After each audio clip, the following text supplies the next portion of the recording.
Psychotechnologies live. live. Woo! Yeah, that's our launch sequence. Welcome to Malcolm Ocean, who's joining us. And we were just chatting as we were warming up, trying to work out what we're going to cover. And Malcolm's like, "Oh, I have this cool new process that's like fancy and awesome." And so, can you tell us a little more? I don't know. Yeah, so I have this thing called internal trust dancing, which is sort of analogous to interpersonal trust dancing in the same way that internal family systems is analogous to family systems, and internal double crux is analogous to double crux. There's kind of it's the same process but happening at an internal scale rather than interpersonal scale. Like different scales. Yeah, and so I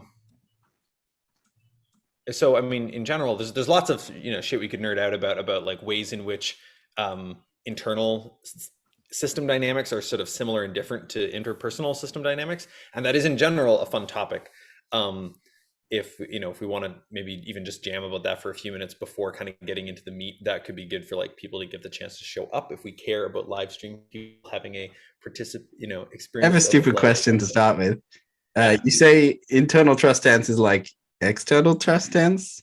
Yeah. Is that a thing that I should know about already? What's that? If you've been following me, you might know about it already because I've been talking about it a lot the last couple of years. But yeah, so basically, I've come to appreciate that trust is really important in terms of understanding dynamics between, I guess you could say, agents.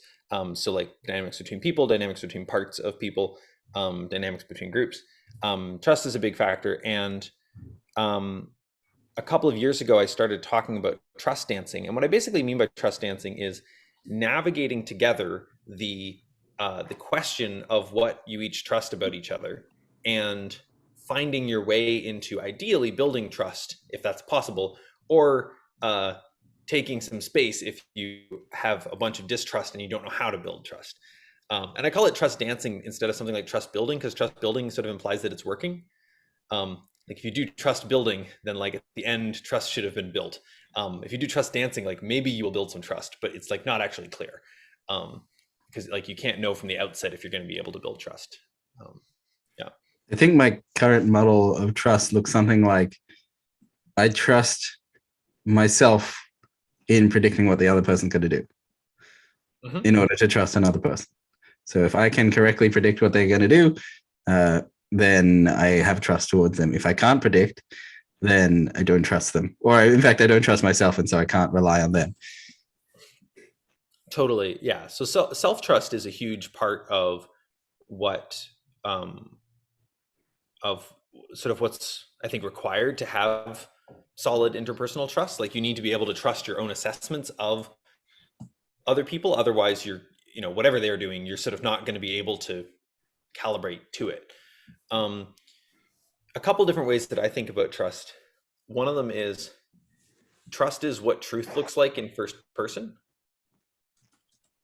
It's like when you're trusting something, you're sort of like. I like how we both like looked up to think about this. Yeah. Like, oh. Yeah. Yeah, it should be like those maps should overlap. Yeah.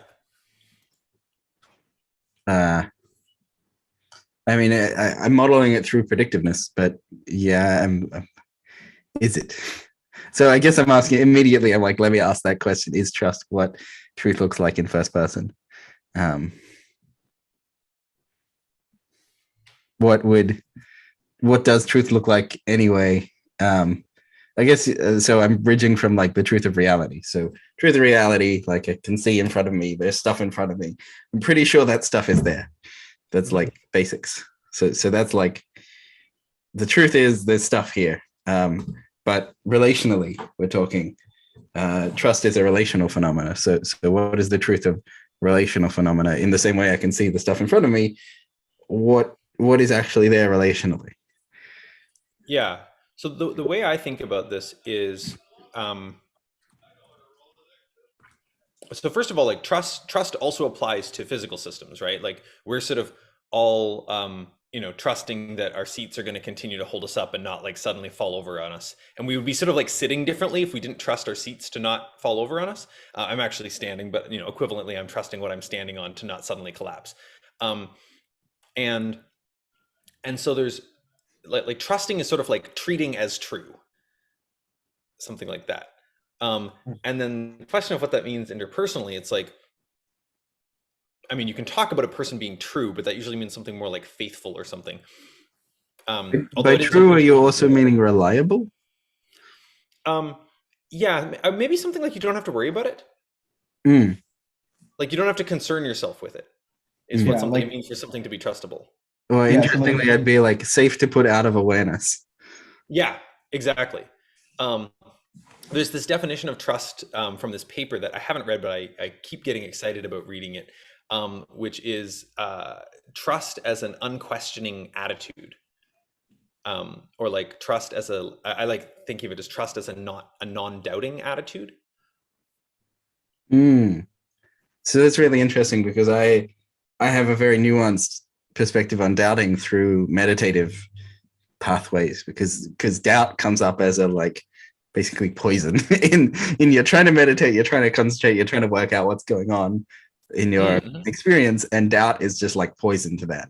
Like, you're like, did I even meditate? Like that's a doubt. Like that's a real big problem of like like a mental system that comes up to question whatever's going on. Like, oh, I'm meditating really good. Am I really meditating really good? Like doubt is really quite interruptive of a which in the end you need to like work out how to make your peace with. You need to like work out what doubt is and how that works and how to make your peace with in order to be a good meditator. Otherwise you'll have this rogue bit of your mind that's always like, really? I don't think so. What about, was that really what happened? It seems like doubt is eventually cured by like an integrative skill. Like if all of me agrees, yes, I was meditating, then like there's really no doubt that I was meditating because I was trying to meditate and like things were happening. Yeah, exactly. So we're actually, right here, I can point at how internal trust dancing as an approach would kind of relate to the situation you're describing. So basically in that scene, what you have is part of me trusts that I was meditating, and part of me does not trust that. And this is, this can sort of be similar for the same reason you can say, like, somebody might like open the door and somebody else goes, wait, close the door, like, the cat will get out or something like that. And you have the two people have different models of sort of, is it safe to open the door or not, based on what sort of they trust about the world, or other things, behavior or whatever, or oh, don't step on that, or the paint's wet or something like that. Right, the person too could have said, just make sure you don't let the cat out.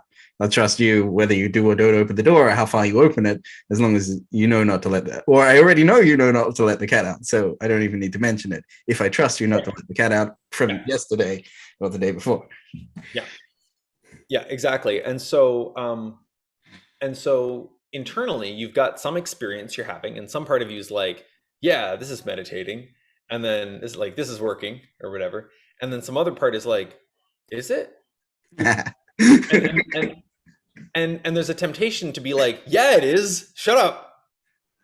But this is sort of like arguing with this part's perspective rather than like letting it discover firsthand for itself that it is, if in fact it is, and letting it point out to you that it's not, if in fact in some sense it's not. The fun part about meditation is you're often encountering, seeing something, experiencing, like I am seeing bright lights, and so your doubts will be like, is that really a bright light? Like yeah, well, and like, so does that bright light even mean anything? Great question. I mean, does it? Great question, right? It's a real question I would have.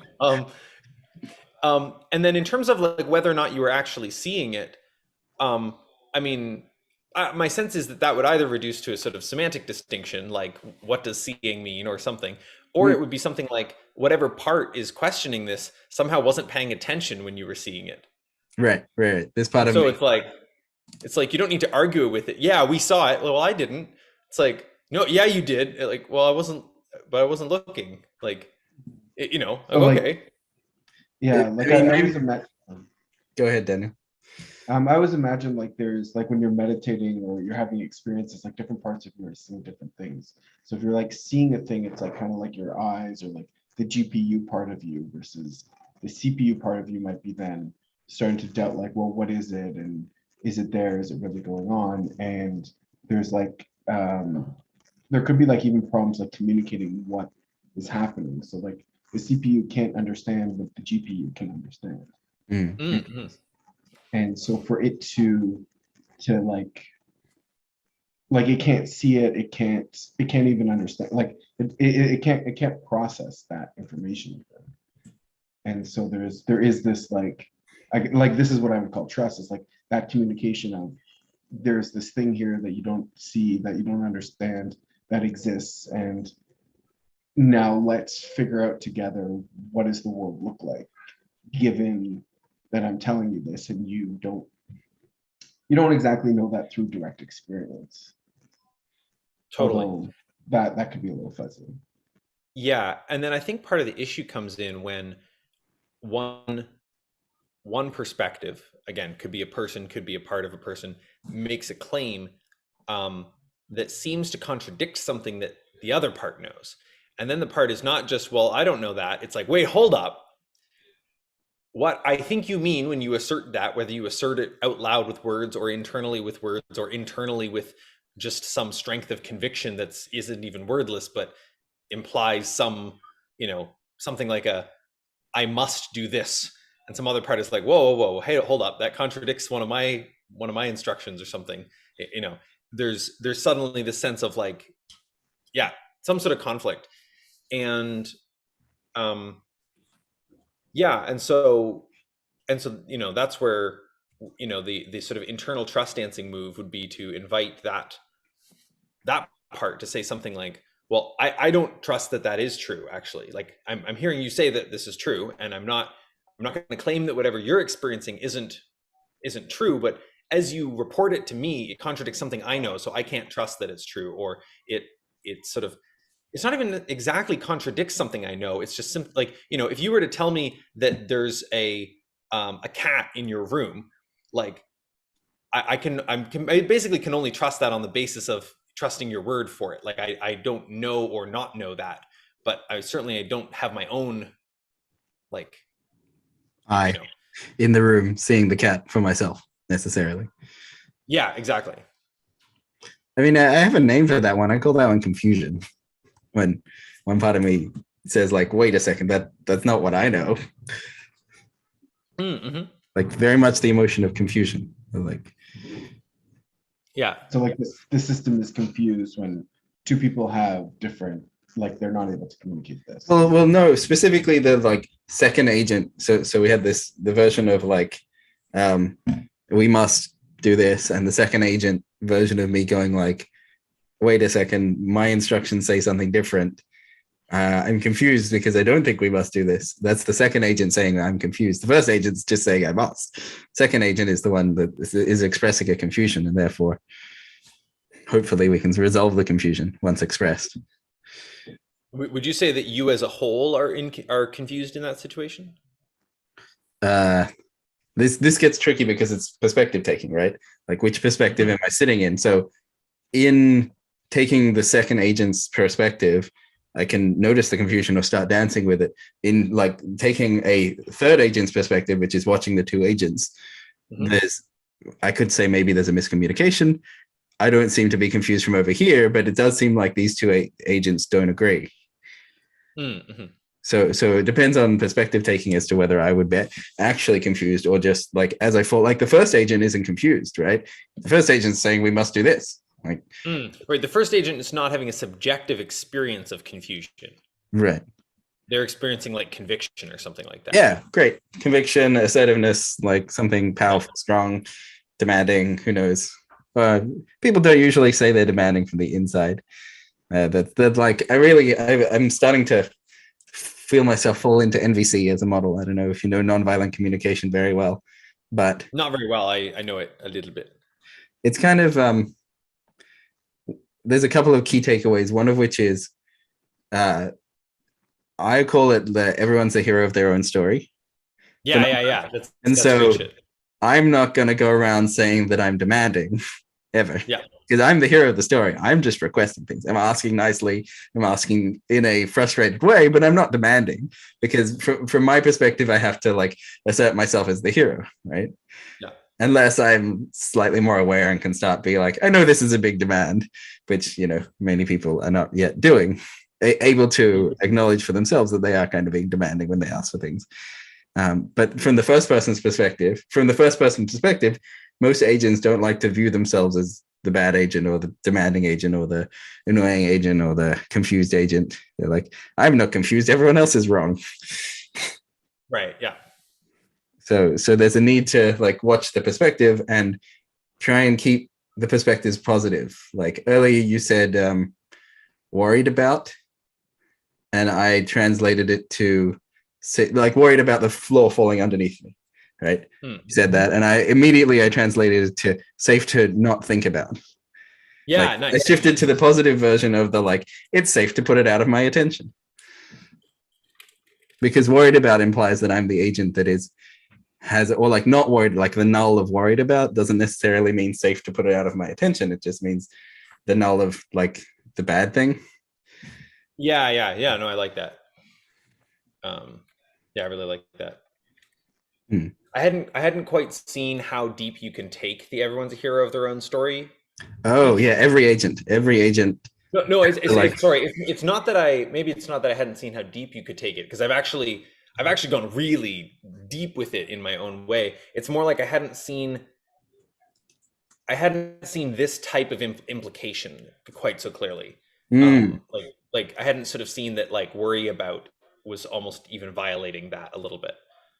Yeah, I don't want to be worrying about stuff as the agent. People do worry in first person, but yeah, in general, they prefer to not ever worry about anything. And so it's like, even if you don't trust something, you still wouldn't want worry to be the way that you're relating to it. You'd want to be like, well, I'm being aware of it and I'm tracking it and I'm trying to suss it out or whatever that would be. I think the extent would be like vigilant. I'm willing to be vigilant, but I don't want to be like worried about it. I'm like, I want to be confident in my vigilance about the thing that I'm looking after, but I don't nice. Well, I'm worried about it. This is so like burdensome that I have to worry about the damn thing. Yeah. In terms of like how deep I've gone with the everyone's a hero of their own story thing, one, like I had a really powerful experience of seeing some of this stuff a couple of years ago, where I basically noticed like every single thought I have is in some sense sacred. Like it emerged out of my mind's best attempt to make sense of everything that it's perceiving and that matters to it. And so, you know, even if the thought is like, you know, man, what's the stupid lyric in this song I'm listening to? I want to look it up. Or even if the thought is like, oh, I should pick up that piece of trash, even though I'm about to sweep the floor and it'll just get swept up anyway. And therefore that's a waste. Why bother having that impulse? Like, even if the thing sort of seems, you know, trivial, like either of those, or even if the thing seems, you know, dark and disturbing. And I mean, people talk a bit more about shadow stuff actually being sacred than they do talk about like random trivial bullshit being sacred trivial bullshit. Being deeply honorable trivial bullshit. You know, I'm sort of playing with the words there, but I like shortly after I had this insight, I was talking out loud and I was like, yeah, and then maybe I'll do that thing or whatever the fuck. And then I was like, wait, not whatever the fuck. Hang on a sec. I am dismissing my own thought here disrespectfully. It's not that I'm not ever going to need to dismiss my thoughts. I need to dismiss my thoughts all the time because, you know, sometimes I want to focus on something and something arises that's not what I want to focus on, and, you know, set it aside. But it's sort of, you know, if you'll grant me a homunculus fallacy, you can imagine that, okay, cool. You can imagine that. Yes, here you go. I'll only take one, but you can imagine that in your brain, there's a guy sitting at a desk, and this guy is sort of manager of Control all the this stuff. yeah. Whatever. And then all of the other thoughts are like bringing thoughts to this desk. And, it's like, here's the answer to that like song lyric you were wondering about earlier today, that tip of my tongue thing. And, or here's an impulse to go look at porn, or here's here's the the next sentence you should type in this essay, or like here's a metaphor you could use to explain this, or whatever sort of things they're sort of presenting that may be the answers to questions you're sort of aware of having asked, and they may be sort of, you sort of really don't know who sort of caused that part to kind of present some thought. But anyway, you're sort of receiving all these thoughts. I think the default kind of unconscious attitude that most people have towards their thoughts is often like extremely sort of harried and stressed, and kind of like, I didn't ask for that, take it away. Okay, this is wrong, do it right this time. They're kind of like trying to fend off the thoughts a little bit, and when the thought says the right thing, it's like, thank you, good, yes, another. It's not all negative, but it's sort of very, very stressed. And and there's something about both the fuck off as like one type of response that is one kind of disrespectful, but also the like, instead of the fuck off, you can just say like, yep, thanks, and just like set it down, and you don't have to push the thought away at all. It's already brought you its thing. You don't need to fuck Yeah, it's off kind of it. like it's reminding me of like brainstorming, like when you have a bunch of people and you're trying to come up with something or do something creative, like you're going to get bad ideas, and you need to not be disrespectful of the person, or like not necessarily that you're going to use the idea, but that totally. But like, you just write it down anyway. It's just part of the thing, that part of the flow of things getting put out. Yeah. And then similarly, like if you get something that's, so this first is like something that's irrelevant. Second is something that's wrong, that is sort of not the answer to the question. You're like, whether that's, you try to do a math thing and it sort of comes back wrong, or you try to remember something and you get an answer, like that's definitely not it. There's an attitude that's like, and you should have known better. You should have given me the right answer in the first place, which is sort of disrespecting that, like, this is in fact the best sense-making system you've got. And like, even if in fact you have memory problems or whatever issue you've got going on, this is like your brain's actual best attempt to solve whatever problem it thinks it's trying to solve.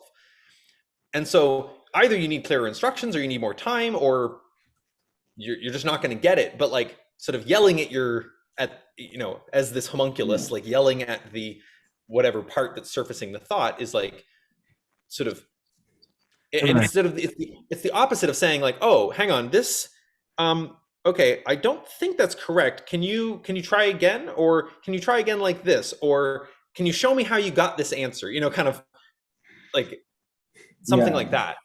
Like, be a good teacher, a good like good leader, good tool developer. Yeah. And so it's like, I think that in some sense, the idea is that like IFS self is the guy sitting at the desk who's like really gentle and patient and warm, but also like, direct and assertive, but he's like utterly respectful of every thought that's arising.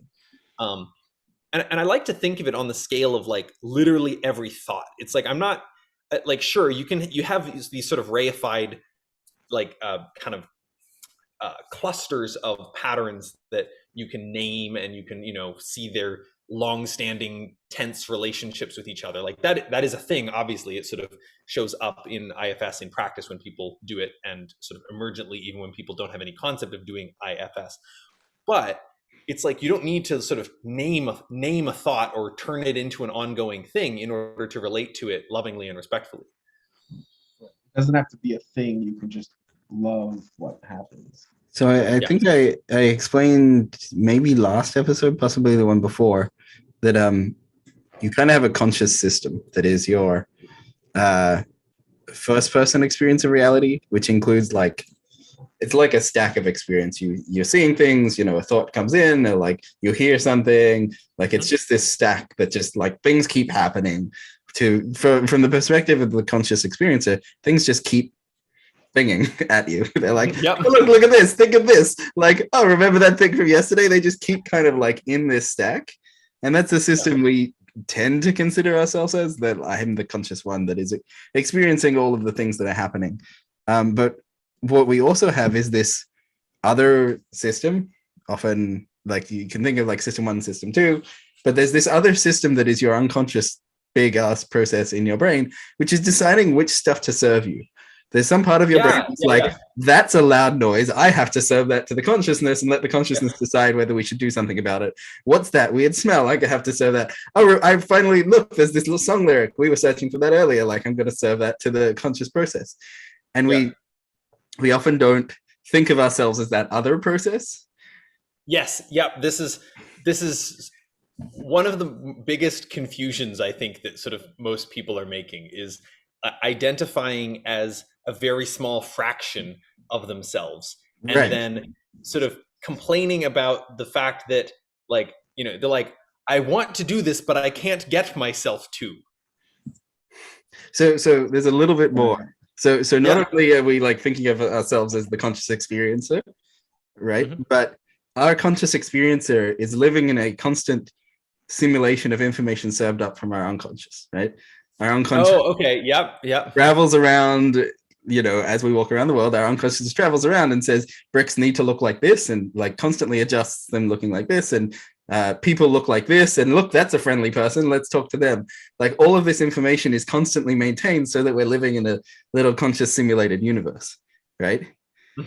Which means that everything you experience is yourself, more than is your subconscious system. Like, all of your experiential reality, everything that is being served up into your conscious awareness, is a choice by your subconscious to deliver it to you.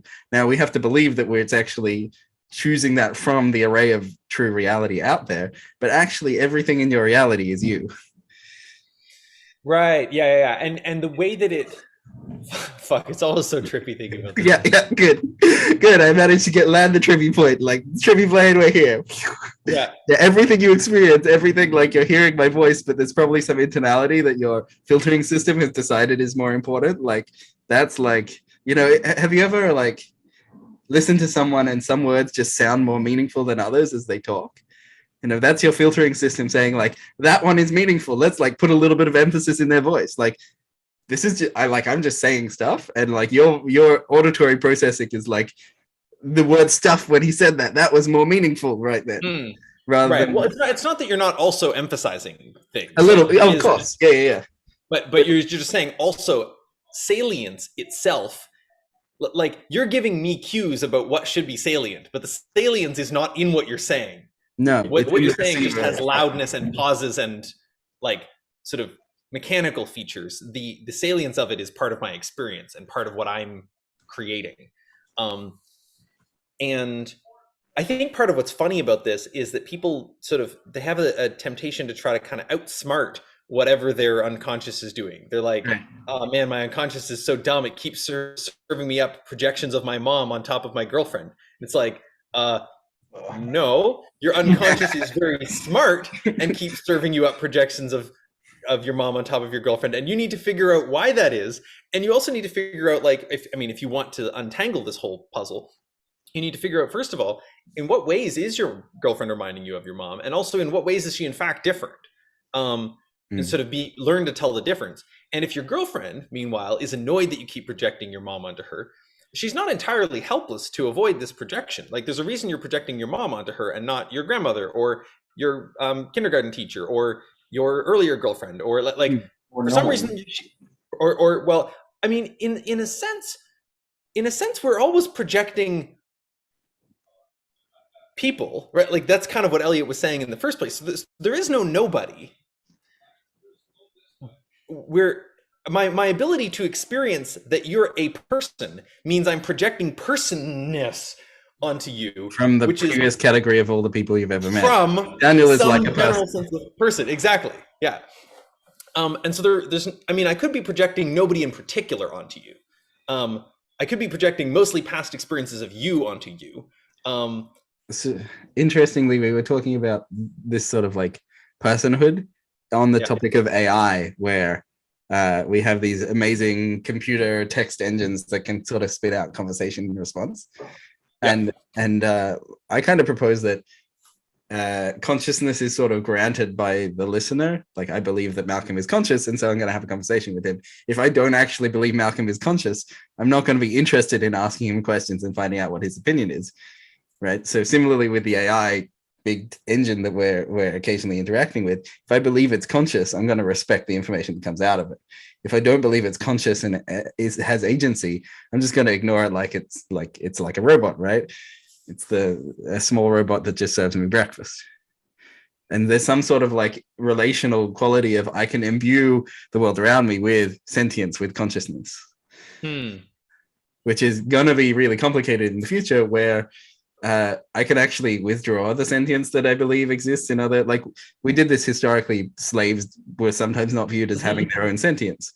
Yeah, right? They were just property, and therefore, just like many animals are still not viewed as necessarily having their own sentience and agentic desires. We kind of just, they're just the animals that we eat. Yeah. So we're going to see an interesting future. They sort of don't matter. Yes. Yeah. We're going to see an interesting future where we may have to start deciding whether all the people in certain foreign country that we're at war with or something, they don't have agency. Otherwise, because if they did have agency, we'd have to like take into account their preferences and like not just bomb the hell out of them. And like, if for all intents and purposes, the future may include artificial intelligent computing systems, which we may interact with equally as often as humans, that may start to seem like it has agency. Like, we're going to have to choose whether the humans or the AIs are more important, or like which humans are more important. Oh yeah,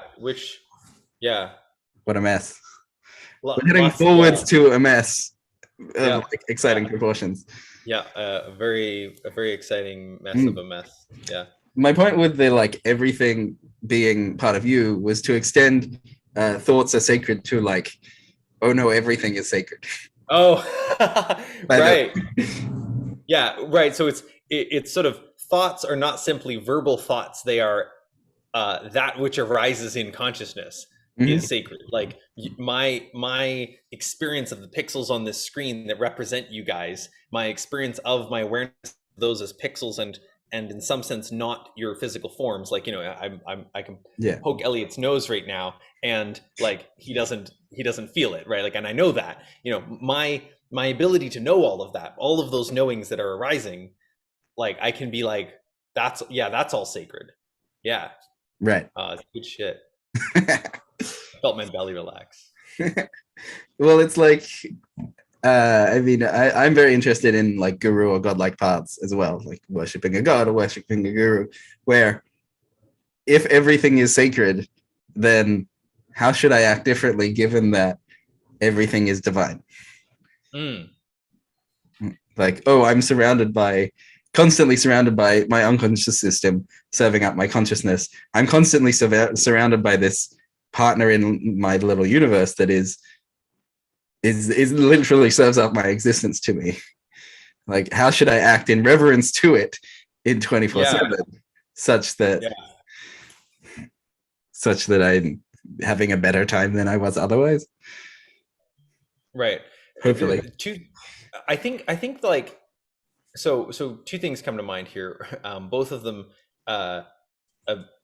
semi-obscure neuroscience models. So the one being Ian McGilchrist's brain hemisphere model.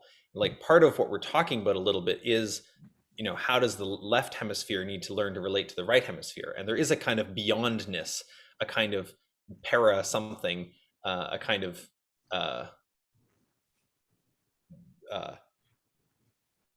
unfathomableness of the right hemisphere by the left. It's sort of like, God works in mysterious ways. Like, your right hemisphere works in mysterious ways. If you're a left hemisphere, that's God enough.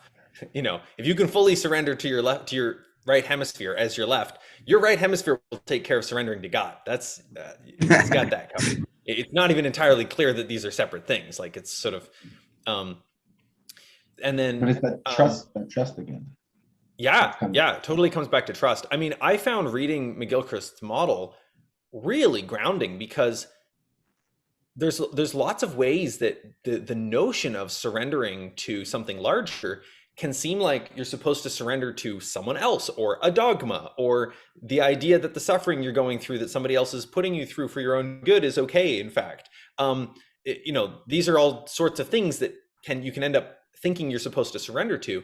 And when I realized, like, no, actually, I just have to surrender to my entire other half that I've sort of been ignoring. It's like, oh, well, obviously my right hemisphere is on my team, lives and dies with the rest of me, suffers and joys with the rest of me, shits and orgasms with the rest of me. Like it's like, obviously we are in some very, very basic sense on the same team. And so it's like re-understanding what surrender means as being something more like that, less like surrendering to any other person or framework in particular. It's like, oh, well, I can do that. And sometimes I can't, but it's like, it becomes a very different thing to even wonder about doing. Yeah. I also see the two-sided nature of this, so as I do lots of expanding Alexander technique-y, like expansive, like be aware of all the things type movements, I am in awareness of many be careful saying all of the things, but many more of the things. And then I can, from that perspective, choose a bit more what is meaningful to me. I can I can occupy the other agent and serve up to my like smaller conscious self more of what I care about.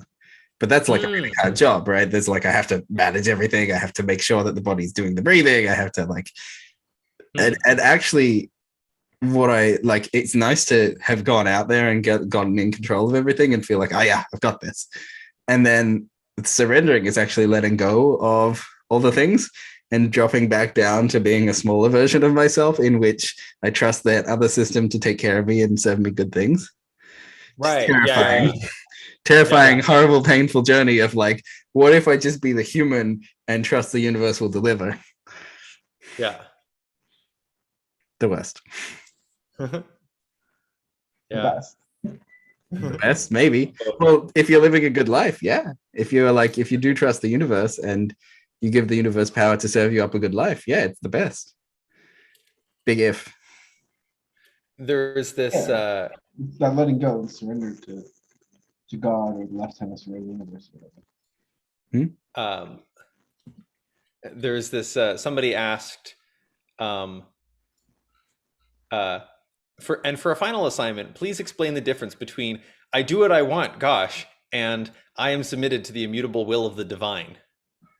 I can shortcut that one, because what I want is this thing that probably comes from the other half of the brain. Yeah. Especially as I climb down to the depths of my being and self-inquire as to what do I really, really want under that, and what's under that, and what's under that. It probably just comes from that other side. And therefore, by doing what I want, I have submitted to the will of the divine. Yeah. As long as I have fully clarified what I want, and I have gotten in touch with what is good in the universe, and I do trust that, then submitting to what I want is probably the same thing. Yeah. I made a graphic to illustrate this. It's a good t-shirt. Oh yeah, that would actually make an awesome t-shirt. Yeah. I will do that at some point. So does this ties into your trust stance? Would you say this is sort of one of the main, how does this relate to the trust stance? Great question. Stuff that we were talking about. So yeah, all very relevant. Is to check, is naive trust stance is it designed for multi-agentic parts or parts in the bigger one, the major unconscious one, or both of those things? Yeah, so I mean, non-naive trust dancing is sort of it works between perspectives or agents kind of on any scale, and any scale that I've attempted to use it for. Obviously, if you're sort of dealing with things that are non-verbal. It's not going to sort of function in a verbal way. And most of the ways that I've sort of spelled out the trust dancing thing are kind of done in a verbal way. But I would actually say, like, one of the metaphors that I use for this often is the way that the two eyes that you have are actually like constantly disagreeing slightly about the nature of the world. And you can set up situations like you sort of hold your finger up and then you say, okay, now which side of, which side of my finger is, like, is the camera on, or which side, like, and if you hold it in the right place, then, the answer turns into, well, depends on which eye I ask. And at that point you can say, okay, so which is correct? And this is just like pretty obviously to everybody a dumb question. Like, this is not a useful question. But more obviously, or sort of less obviously, but more profoundly, is not just that which one is correct is a dumb question, but like, what is your brain actually doing instead? And what your brain is doing instead is it's converting that tiny difference into some error correction, some increase in resolution, but even more excitingly, it's converting that tiny difference into depth perception. So from these two perspectives that seem to disagree, instead of an argument, you get a deeper reality. And Ooh, the idea is, I like that. I like that metaphor. That's a very nice. Yeah.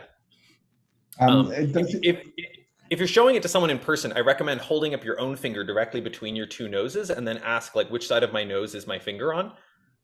Because then like you can like make sure that the answer is going to be different depending on which eye. And so you get them to sort of report an apparent disagreement. And then you can ask them to argue about it, and they'll like be like, that's a dumb argument, I'm not gonna. I like this perspective on trust and like the interaction. So like if you have like where you're kind of moving from this like two-dimensional naive model of trust into this, I guess, three-dimensional depth model of trust, where two people have different viewpoints. Like there is like going into like neither is true, but the thing that they combine together is sort of the world that you want to inhabit. Yeah, exactly. I mean, like when I hold my finger up and I say, okay, is the camera on the left side of my finger or my right? Like, truly it is on the left and truly it is on the right. Or depending, if I focus on my finger versus focus on the camera, at some point I should figure out which of those two versions is better. But anyway, it seems to work fine, I guess, with either. So I get kind of like a tingly visual phenomena in the middle as well. Like I've got the like this side or that side, and then I've got like the middle that disagrees has got like a.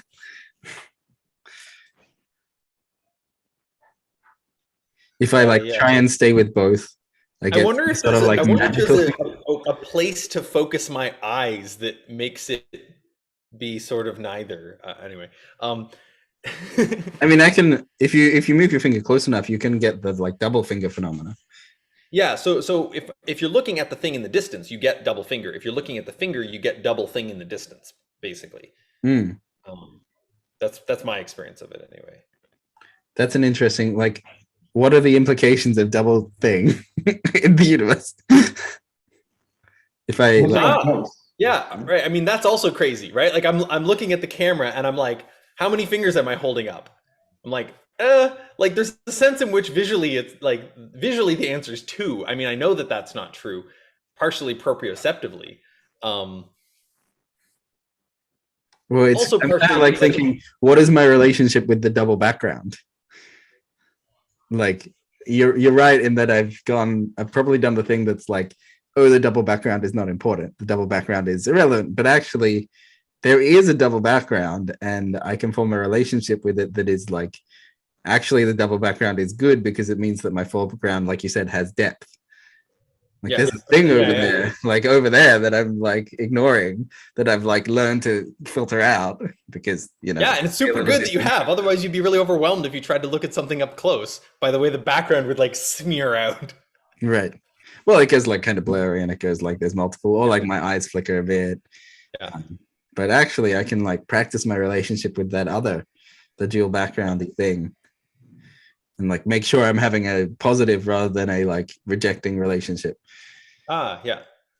That's like how do you find your subconscious in order to have a good relationship with it? Is kind of a tricky question, but right, like, right. yeah. But maybe for instance, you find it in the things that you are usefully ignoring. Yes. Yeah. Yeah, I was listening the other day. So I've been just digging into Sam Harris's Waking Up app, and it's super good. I'm excited for what it means for the world that this app is out there and people are going to use it and get enlightened. It's awesome.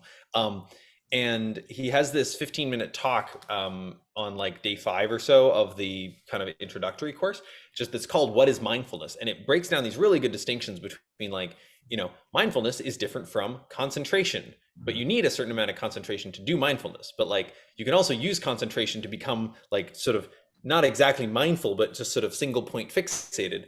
But you can also like use a little bit of concentration to like maintain mindfulness in a scene. Like, and then like secondarily, you can use mindfulness practice and concentration in order to get like insight stuff. And he's just like breaking it down really kind of step by step clearly. It's really beautiful. I can put a link to that app and to the you can listen to the first 15 minutes of the 15 minutes and 44 seconds or whatever of it via a free link that I can share. So we can put that in the show notes. Yeah, absolutely. And and the app is great. I'm super stoked about it.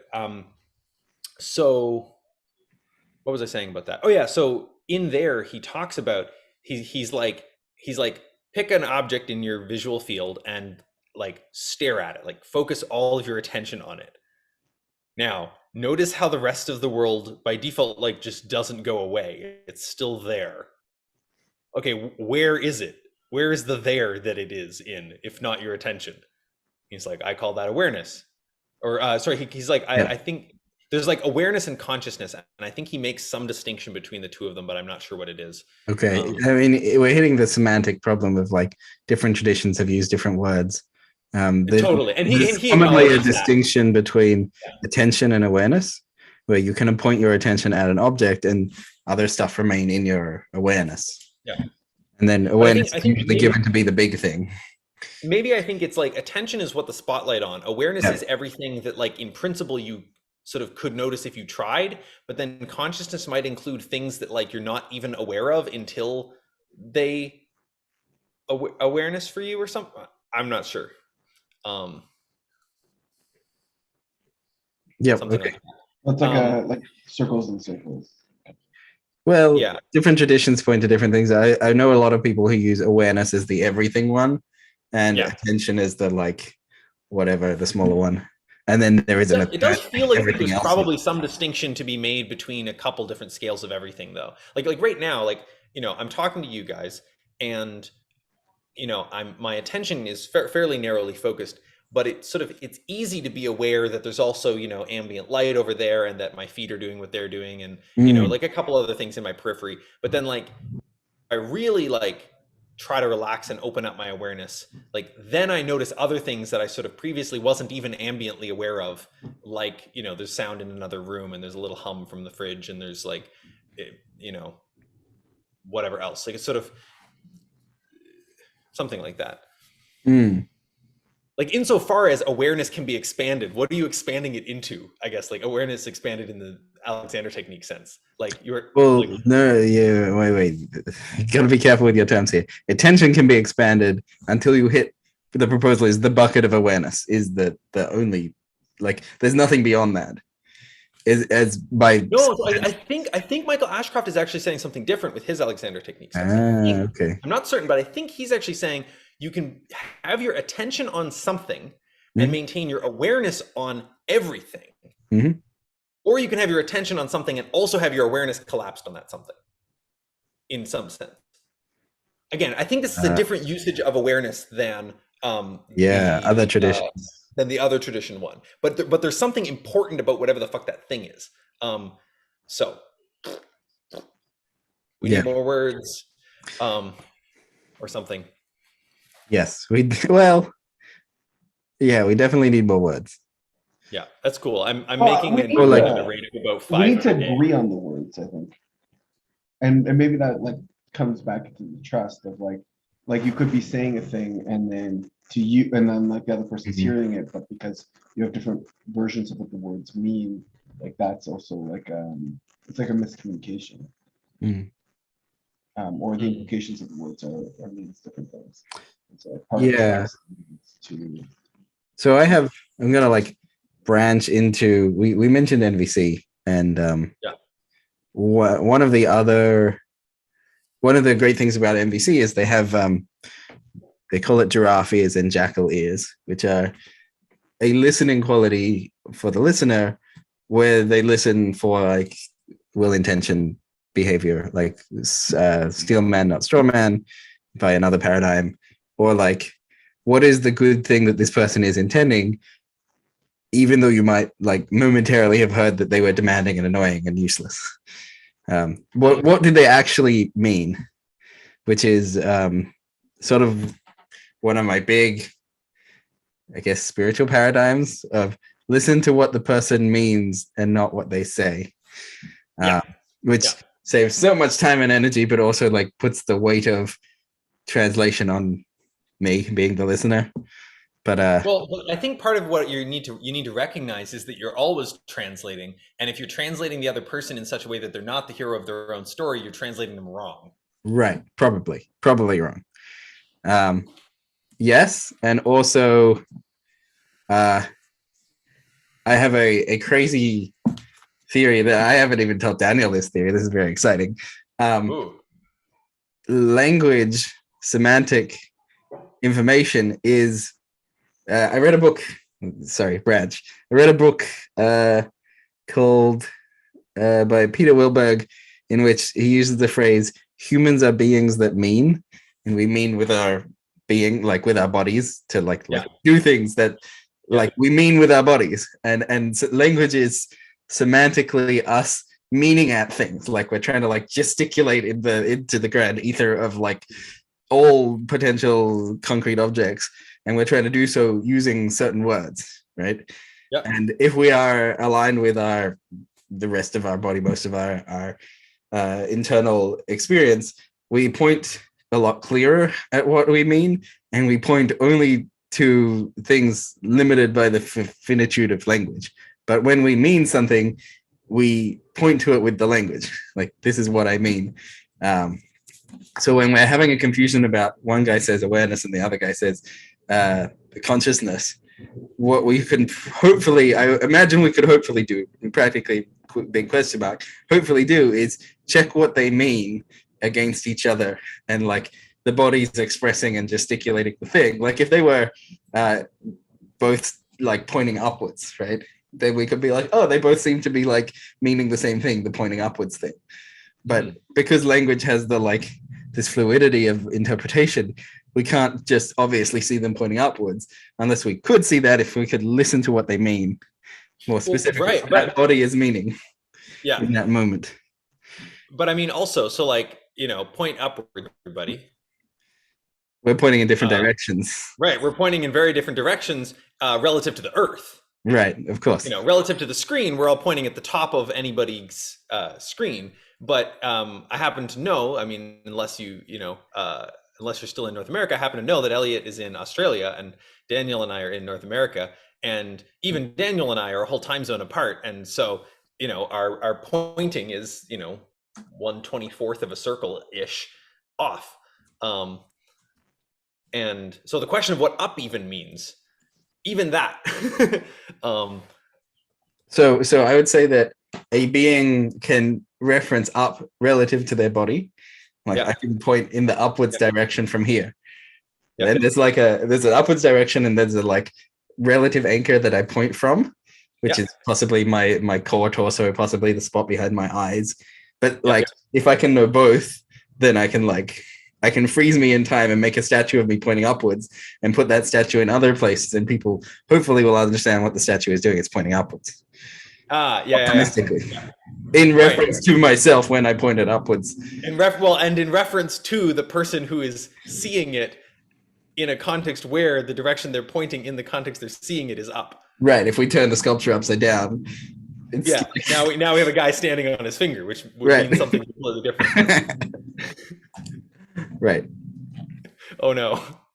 The like people can mean things relative to themselves. Obviously, when I explain to Malcolm, you are in my context, right? And so I'm explaining a thing in reference to my relational experience to you as well. Yeah, totally. Do you guys want to dive into the internal trust dancing stuff a bit more directly? Since we promised people we would do that, or just because we want to. I think it'd be fun. I'd love to have a little demo of it out there. It's very relevant to all of what we've just done. So I think it'll be a juicy, juicy thing to kind of feed into that. Would one of you like to volunteer to explore let's say a recent experience you had of either doing something you didn't understand or not doing something that seemed to be like it would be good if you did do it? And you like definitely intended to do it and then somehow you didn't. And like not for any reason that you sort of understand. Like it's not like, oh, well, but then this person came over and obviously that was a better choice. But like you sort of somehow didn't. Maybe you two are both completely resolved. Like a thing that we intended to do. Can you do us a favor, repeat the question, Malcolm? Yeah. So it's what's a recent experience that you had. It can be sort of big or small. I mean, something you're open to talking about. A recent experience you had of either a time when you did something that you didn't understand.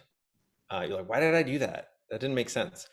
Or you didn't do the thing that sort of seemed like the obvious thing that you should do, or that would make sense to do, or and you don't know why you were seemingly incapable of doing this supposedly obvious thing. I have one. I probably have a few, but I have one that has come to mind that I'm like, oh, this might be really interesting to try this one. Daniel, Did you have one or? Go for it. Yeah. Okay, I have one. So there was a moment like 30 minutes ago while we've been recording this stream where Malcolm was saying a bunch of words and I was like, oh, I should describe this. It was actually the like everything you're experiencing is consciousness, right? That thing. And he was busy telling us about every thought is sacred, and I was like, oh, I should interrupt him and tell him the big thing. And then I was like, no, I won't do that, I'll let him finish. And then I was like, what was going on when I did or didn't interrupt the first time or the second time? I eventually got around to sharing the thing that I wanted to share, but there was definitely it came up to me earlier to share that, and then I stopped and I didn't interrupt Malcolm, and I was like, this is technically a relational trust dance as well as an internal trust dance. Like I did, in fact, hold myself back internally and mention it later. Yeah. I was like, oh, there's layers here, and maybe Malcolm will find this one particularly interesting. Yeah, potentially. I think we could look at that a little bit. Does that fit the build of a thing that is? It does. There's some part of me that thinks we might not find that much interesting when we go poke at it, but we can poke at it anyway and find out. So you basically you have these two. I don't really know what words to use for these. I don't like saying parts because it implies something. So maybe I can run through like play by play. So Malcolm mentioned something along the phrase of like thoughts are sacred. And I had like something come up in me that was like, oh, I should expand on thoughts are sacred. And then in this way, in the way that I eventually ended up doing, but I had this like, oh, I should expand. And then I was like, Malcolm seems like he's busy explaining a thing. And then I had this like, I should wait. Like I should not interrupt him because he's busy explaining a thing. And then I like stayed with it. And then I was like, okay. So I have an interesting technique. I will like put a finger up, like I'll like count if there's like 2 points I wanted to make. And then I don't put them down until I'm like, oh, I remember my points and I've made them. But it means that I don't have to like hold them in my brain. I can just hold them on a finger. And so I did that. And so I like had a finger up and I was like, oh, I'll just like hold this here on the side. Like, and then, 5 minutes later, I was like, oh, by the way, there's this cool thing. Nice. So I mean, if I were to just do a little analysis of the trust stancing that did occur there, which is different from a kind of helping someone debug a trust stance that's not working. It sounds to me like you had a point you wanted to raise. Some part of you and then some part of you was like, sort of better not interrupt. Better not interrupt. Some sort of which, you know, like if you wanted to like shoehorn that into trust dancing language, or like you don't have to use trust dancing language in order to trust dance, but like if I wanted to shoe that into trust dancing language, I might be something like, I don't trust that if we interrupt now, that'll actually be good. Something like that. And then the other part might have said something like fair, but I don't trust that if we don't say it now, that we'll say it at all. And then this like, well, like it's worthwhile to, it's got to be worthwhile to say that. We shouldn't forget it. Yeah. And so then emerges strategy, store it on the finger. And like, and like that was a strategy that like both parts kind of agreed on. And so then the situation was kind of resolved. Well, there's kind of another bit, which is maybe there's we should still say this later. And then there's the like, but we shouldn't hold it. We shouldn't pay too much attention to it because we should listen to the present moment. Okay, let's store it on the finger. Yes, that works. Right. Okay. Yeah. Yeah. Yeah. Yeah. So that's kind of what I did. But I'm still, like you said, to dive back to the model, every thought is sacred. I did have this thing come up that I was like, this is valuable, worth sharing, that I like held back. It sounds like there's a bit of dissonance present around why you didn't say it immediately. Well, I am now to like extract another book and like throw it on the table here. There's a book called Action Inquiry, which kind of invites for like a feedback loop. So now I'm in inquiry as to why I didn't interrupt Malcolm when I thought it was a great thing to add. Like I'm not entirely sure. I'm hiding from myself the reasons why I wasn't interrupting Malcolm the first time and why I waited 5 minutes to share. Oh, okay. Yeah. Right. So staying in inquiry, have not resolved that inquiry. Right. Gotcha. Okay. So in the middle of a trust dance here with the big question mark saying like, why did I not interrupt Malcolm? Like, great question. Right. Cool. Yeah. So, yeah, I think in terms of trying to like guide you through looking at that in a ITD kind of way, I'm kind of like the main things that I would sort of start to invite is something like, I'll often sort of invite the person to kind of take one part's perspective and just like be like, how do you feel about this other part? Or how do you feel like, so I might say, and which part to start with is an interesting art. Like there's maybe a science to it, but it's also kind of an art. So I might say from the part that wanted to say the thing, how did you feel about not getting to say it immediately? Like, how did you feel about this other part that was like, no, you can't say it? What's present for that? Either what's present when you sort of think about it now, or like what was present at the time. Yeah, well, I can look back, I can introspect. How did I feel about the part that was like, don't interrupt Malcolm right now? Yeah.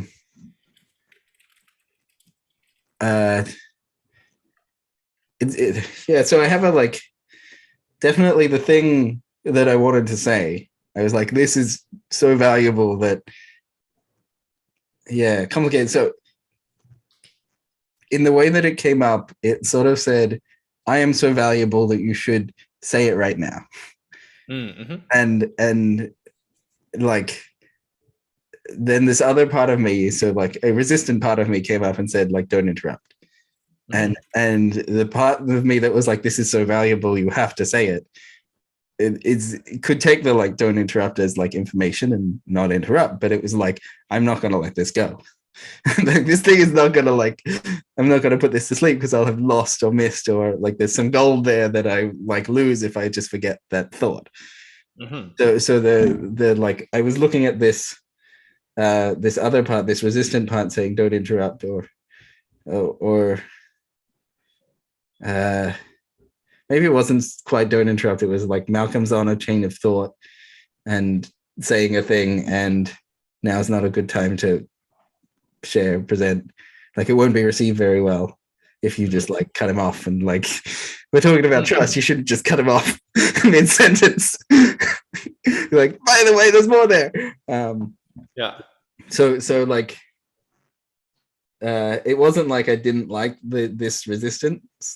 It's more like I'm like, I put it over here. I'm leaning to the left and putting it to my right so that I can like talk to any like a soft puppet on this side. Yeah, we can just put another hat on that guy. Be like, what do I think of this guy? This feels very gestalt chair. Like I've got the other guy. Yeah.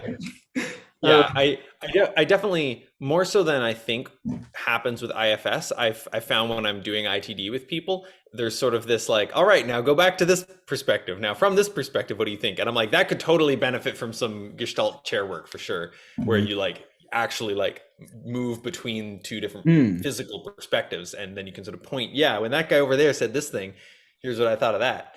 Or psychodrama stuff where you have actually another person sit in for that other perspective, right, and repeat back to you what the thing was so that you get to experience like receiving it directly. In my experience doing this internally, people are, I mean, the few times I've done it, people are like fairly good at just being like, okay, now, cut over to that other part, do you buy what this part just said? And the part will be like, no, I don't buy it.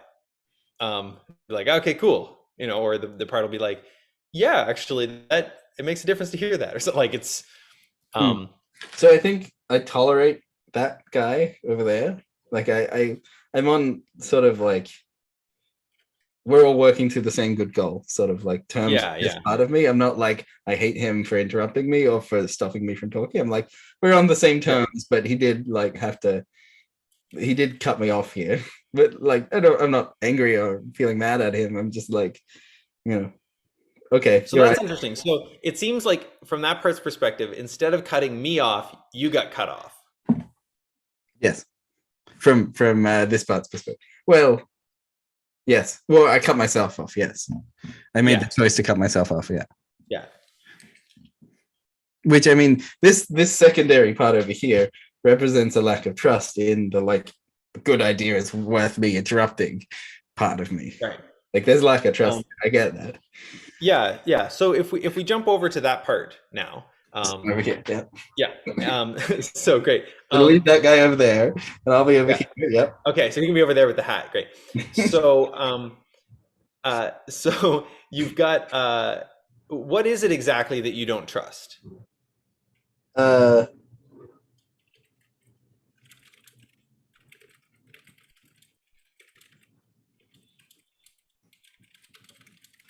Yeah, so there's a quality of like early excitability of the like it's very little kid-like to like, oh my god, it's amazing, that like is not a sustained level of follow-through for many ideas on many projects. And so the initial idea comes up like that, and then obviously my sense is, actually having sat here for 2 moments, the part over here in the hat is actually way more mature than this part had realized. Like, oh, interesting. Like there's like a maturity. Like I was like, oh, he's just doing a like 3-year-old who loves it. Like 3-year-olds are like, wow, it's a zebra. Zebras are the coolest ever. And then they walk to the next animal enclosure in the zoo and they're like, wow, it's an elephant. Elephants are the cool, and they've forgotten the zebra. Yeah. But actually this part of me is like realizing that part of me is a bunch older than the 3-year-old. Like there's a matured, sustained level of investment in ideas. That this part of me had not realized that was a like, still hasn't realized that that's a like sustained, stable knowledge base as opposed to the like immature, early like idea space. Interesting. So at least for a moment, and it sounds like maybe still the case. I can feel like I haven't stitched this yet. Like I'm like, yeah, okay.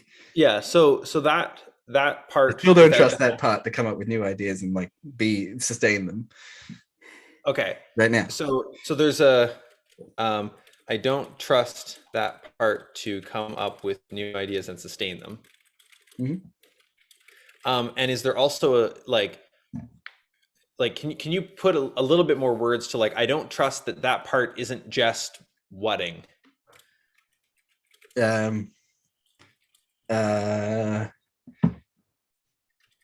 I guess I could use the word like flittering from idea to idea, like a.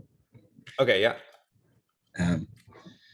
Although, like, even saying so, I'm like, that doesn't really give the positive intent. Like, he's not the hero of his own story if I call it flittering, which is, I know that's not what trust answers do. Trust answers looking for these, like, I don't trust him moments. Right. And ITD is NNTD language in particular is in some ways polar opposite to NVC in style, in that NVC tries to make communication compatible by it tries to remove conflicting stories by removing stories. You just sort of, that's my claim. You don't get to use story words. You can't say you abandoned me. You have to just say, when I observed you walk out the door, I felt sad. Abandoned. You can say I felt alone and lost and sad. Well, yeah. You can say alone, but you can't say abandoned. In advanced, like if someone can listen to the word abandoned and translate it in their own language, so like alone or whatever, then you can. Totally. But the basic, like if you're trying to transmit, maybe the training wheels don't have story words or something. Yeah, for sure. And so by contrast, the way that trust dancing, or there's a confusion here a little bit, in that I use the term trust dancing both to refer to the thing that everybody's constantly doing at varying degrees of effectiveness, and I'm sort of also a little bit using it to refer to like some particular language forms that I have. This is sloppy on my part. I need to fix it somewhat. But anyway, I have some language forms, and insofar as I have some language forms, those forms are very opposite in flavor to NVC, because instead what we do is we like, no, you can use all of your stories like that you want, all of your whatever words, like you can just say like, I can't trust that you're not a murderer. Mm-hmm. Right. And that's not asserting you are a murderer. It really isn't. It's just saying there's a thing it would feel like for me to trust that you're not, and I don't feel that way. Like, okay, fair enough. And it leaves full space for the other person to be like, I know I'm not a murderer, right? Like, it's not a claim. It's not saying anyone in this room who sides with me should also believe. It's just saying I can't trust that. It's like leave space for everyone else to have their own whole experiences. Like circling. And right. Like you could do that in circling. Yeah. So circling does similar stuff with the like I have a story that construction. But I feel like I have a story that doesn't manage to quite own how it's so connected to the sense of truth somehow. Whereas I feel like I don't trust that. Feels like, I have a story that, well, your story's wrong. Whereas like, I can't trust that X. It's like, well, you should trust it. It's like, well, I mean, show me the evidence. Oh, I'd like you to trust that. Yeah, I'd like you to trust it. Right. That's very different. It's like, yes. Or you can say, well, okay, can we work out the evidence together? Okay. Yeah. Or you can say, well, I trust that insofar as I understand, insofar as we're referring to the same thing. Right. But like you've sort of naturally made space for both perspectives in a kind of native way without having to sort of put them in quotation marks. So see, it seems pretty powerful for that reason. I don't think there's a ton that it can do that the I have a story frame can't do, but it does seem somehow raw, like closer to the metal somehow. But I haven't spent a lot of time playing around with the, I have a story frame or even just with circling in general. Like I probably only circled like at most a dozen times. So. Yeah. Right. So we're in the middle of like, I don't trust that guy, that it's just not just a flittering of ideas space. Like, I don't necessarily, this guy over here doesn't trust that guy, that he's not just flittering on like, wouldn't be cool if, like, and then he's going to forget that idea in 5 minutes. And then cool. Right. So having articulated that, my invitation to you now, that guy, Olive. Yeah. So you're now, you got the hat back on, which is great. So be the hat guy. Yep. And my invitation to you now is, insofar as this feels true, to say, I'm going to invite you to say something insofar as it feels true. If it doesn't feel true, then tell me, and we'll work it out. But if it feels true to say this, I'm going to invite you to say to the hand part, I respect that you don't trust that I'm not just flittering from idea to idea. 1 second, let me just how do I feel about sort of receive the distrust and be like, yeah, that's okay. Like, I'm not going to ask you to trust something that you can't trust. I'm dropped into the shape of my parental container being this shape, and that I need to like rewire it because my parental container doesn't trust myself or something like that. Like, oh God, there's so much work here to do. Like, as in, my parents treated me like this a bunch, and so now I treat myself like this a bunch, and I'm like, oh, I can see how I'd probably do it to all these other people as well, and I'm like, oh, I found the knot. There it is. It's like, oh, it keeps going. Is it a new realization that this thing is connected to the parental thing, or it sounds like you might have been working with that for a while? No, it's relatively new, or like I can. Yeah, relatively new that it hooks back to parental. Like, I've never looked at this particular lack of trust stance internally and introspected, but like now I have. Now I am. Yeah. So okay. Cool. So I'm not sure what the move is here. One move that we could try is you could actually imagine some of the original scenes that you were in with your parents, where they might have said to you, if they had known to phrase it that way, like, we can't trust that you're actually going to, sustain investment in any of your ideas. We can't trust that you're not just flitting from idea to idea or something. And can you find a sense of respecting the fact that they can't trust that in whatever situation you were in? There might also be anger or something here that you want to access instead. Yeah. I'm kind of sitting with the I think I need to stay with it a little bit longer. The the idea side has what I would probably, from my current perspective, call like a unification with the spark of all goodness, or something. Like, this side, I'm pretty sure, has the like all the good things stuff. Like a unified most of myself is here. Like, we should say the good thing that we think is worth saying. Right. This is the, like, on this side is the part of me that strongly believes that it was worth saying that thing, and I should have said it sooner. And like I have. Do you mostly mean that part?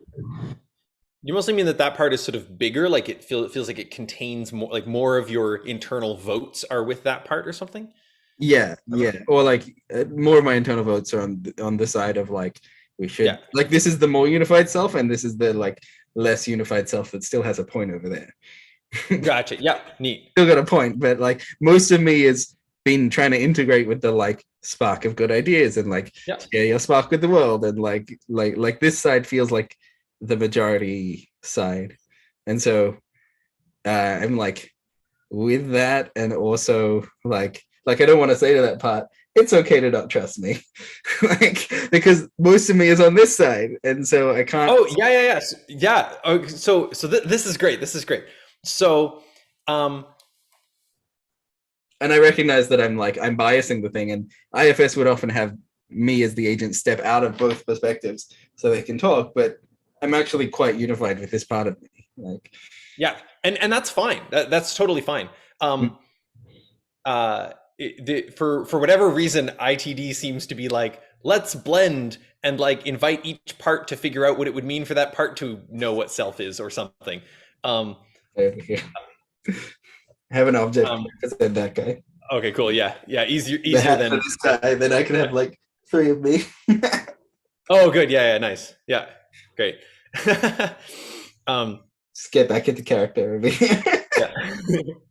Beautiful. So the you could get multiple hats too, but anyway. I have a lot of hats. They're all around a bit further away, but yes.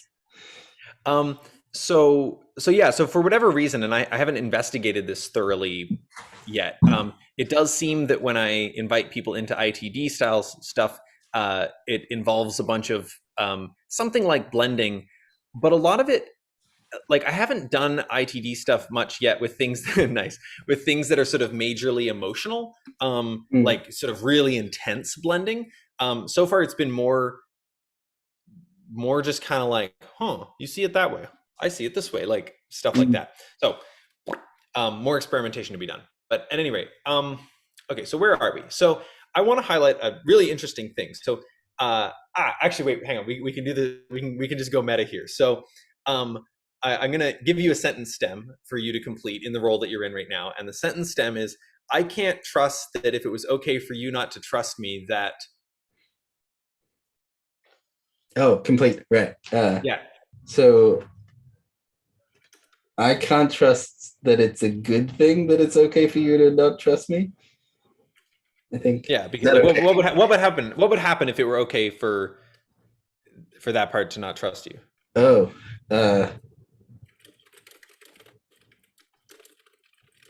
well, that it's a good thing to be like interrupted or blocked.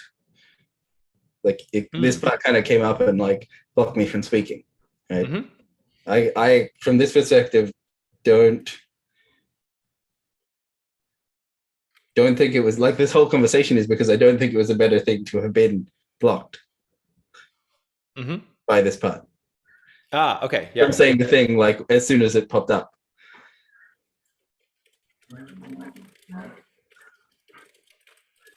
Is that true? Well, yeah, that's why we're debugging. That's why we're playing in the whole space. Because I don't think I should have had this like resistant thing come up and say, "Don't interrupt, Malcolm." Like, yeah. So right. That's what this part. That's what this part thinks. Yeah. Okay. This is great. This is great. Okay. Like this part thinks it would have been better. It's not quite true. This part. Okay, I can see what I've got here. This part is like less aware of Malcolm than that part. Like this part isn't necessarily social referent. This is like self-referent. Like the spark of all goodness is a self-referent. Like, isn't that great phenomenon? It doesn't involve anyone else. And so I'm not in a relational frame in this part so much. So I was about to say something like, this part thinks it would have been better to interrupt Malcolm or something like that. But as I went to like verbalize that, this part was like, well, it's more like this part only thinks it has the good spark. That's the end of its complexity.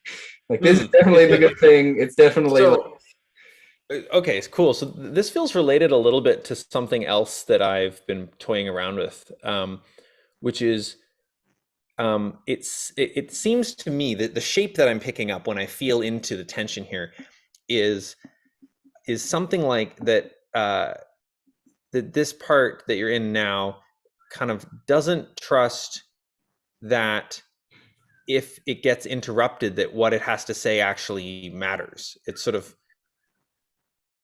like either what I have to say is the spark of all goodness and I get to say it, or I'm interrupted and what I say doesn't matter. Something like that. I mean, from the spark's perspective, I was just going to call this one the spark. Yep. From the perspective of the spark, if Malcolm said the thing that was the spark of all goodness, I could let it go and it would have been said. Like if someone else was like, oh yeah, actually it's not just thoughts, it's all of consciousness is sex. Then it would have been said, and then this part of me wouldn't have had to have personally said it. But there was a like, this thing should be said. Right. Yeah. So it's and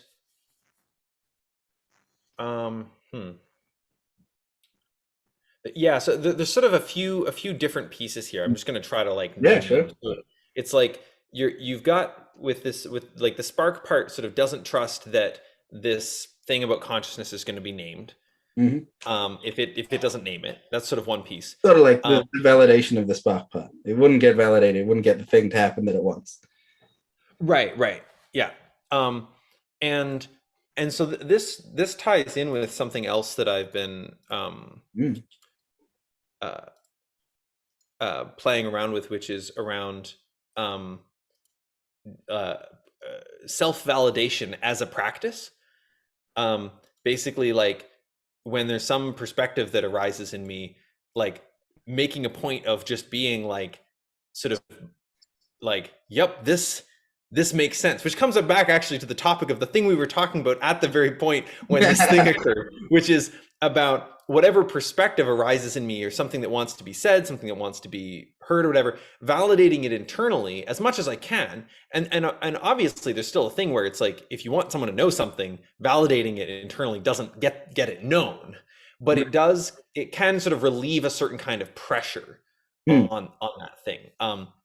Whether that's a time pressure or some other kind of like, I must tell the person the thing, otherwise it's not real, doesn't matter, or something. And so the way that I see that is it's a continuation of all the stuff we were talking about at the start around the importance of just actually seeing your own perspective in first person. Like, you know, if you're out walking and you don't have your phone with you and you see something really beautiful, you're like, oh, I want to take a picture of this so I can show people. It's like, have you tried showing yourself right now the beautiful thing that you're seeing? And so there's a problem, there's a puzzle here, right? Because if I do that validation for the spark thing, right, or let's say the thing you have seen is so beautiful that you show yourself and then you're like, no, I still need to show other people.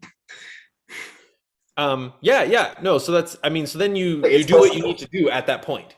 Right. At that point, then you have to run home and grab your phone and take a photo, run back and take or something. You got to figure it out. You've got to commit it to memory, and you know, if you can't run home and get your phone in time, say it's a sunset or something, you got to commit it to memory and paint it, right? Like, you know, if the thing is important enough, you find a way to convey the whatever to people. You know, you write 1,000 sonnets about this beautiful sunset you saw, whatever it takes, right? Like it's but if it wasn't, then maybe you just like see it properly and you're like, oh, that was really pretty, and then you go home and it's fine.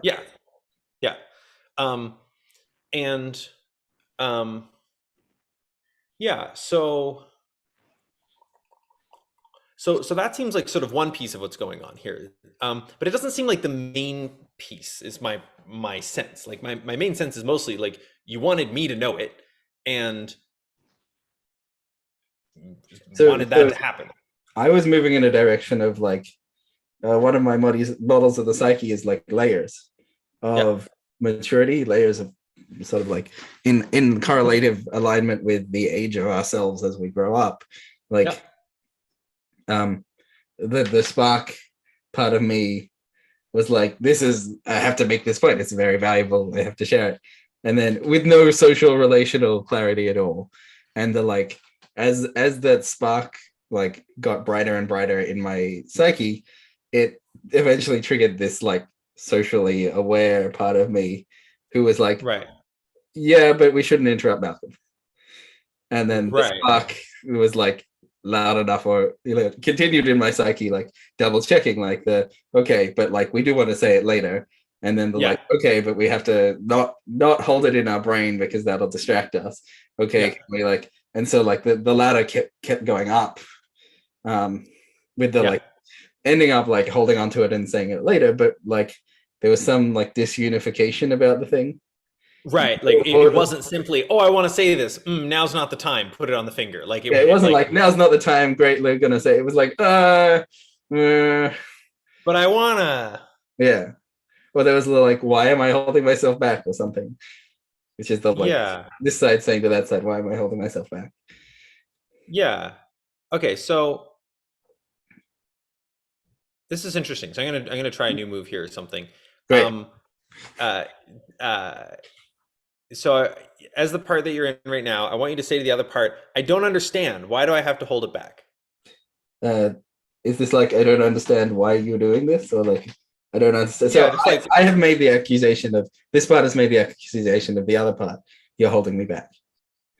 Yeah, and it's saying, like, I don't understand. Or sorry, I don't understand. Not really, why are you holding me back? Is maybe that's not necessarily that part's perspective. That's my perspective over here, that it's holding me back. Like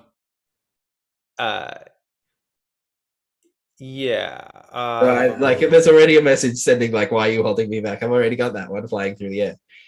I think we need to like switch, right? We need to go into that one and be like, you need to be socially responsible and not interrupt people. And then I need to come back here and go like, Why do I need to be socially responsible? Sure. Yeah. That? Seems good. Because I need to like question that side's perspective, right? Why is it so important to not interrupt someone? Why do I need to be socially responsible? Or why do I need to right? Like that? Yeah, I mean, we could pause here a little bit and throw in some extra sort of steps of just like the baseball cap part saying like I don't something like I don't trust that you are going to be I need to sort of I need to unpleasantly interrupt you. That's not quite the best phrase, but I need to block. I need to block you. Uh, sort of independent of your excitement, because I don't trust that you are going to track this thing that's important to the whole.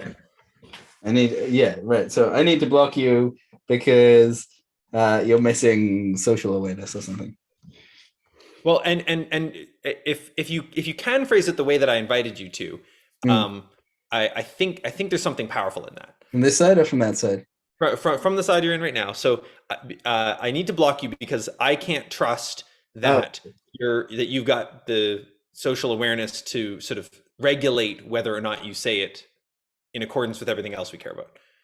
Right. Okay. So I need to block you. I'm gonna I keep translating to my own words. I hope that's okay. I'm trying to get close to yours while using the language my parts are wanting to use, kind of. I need to block you because I don't trust that you have the type of social awareness that you need to actually deliver the thing in the right way. Is that close, or do I need to go further? I don't trust you to. Well, I got one little change. Can you say can't trust instead of don't trust? Oh, interesting. I can't trust you. Seeing how that fits, how that sits in me. I can't trust you to be socially aware in the way that I would like. Lazy on the details, but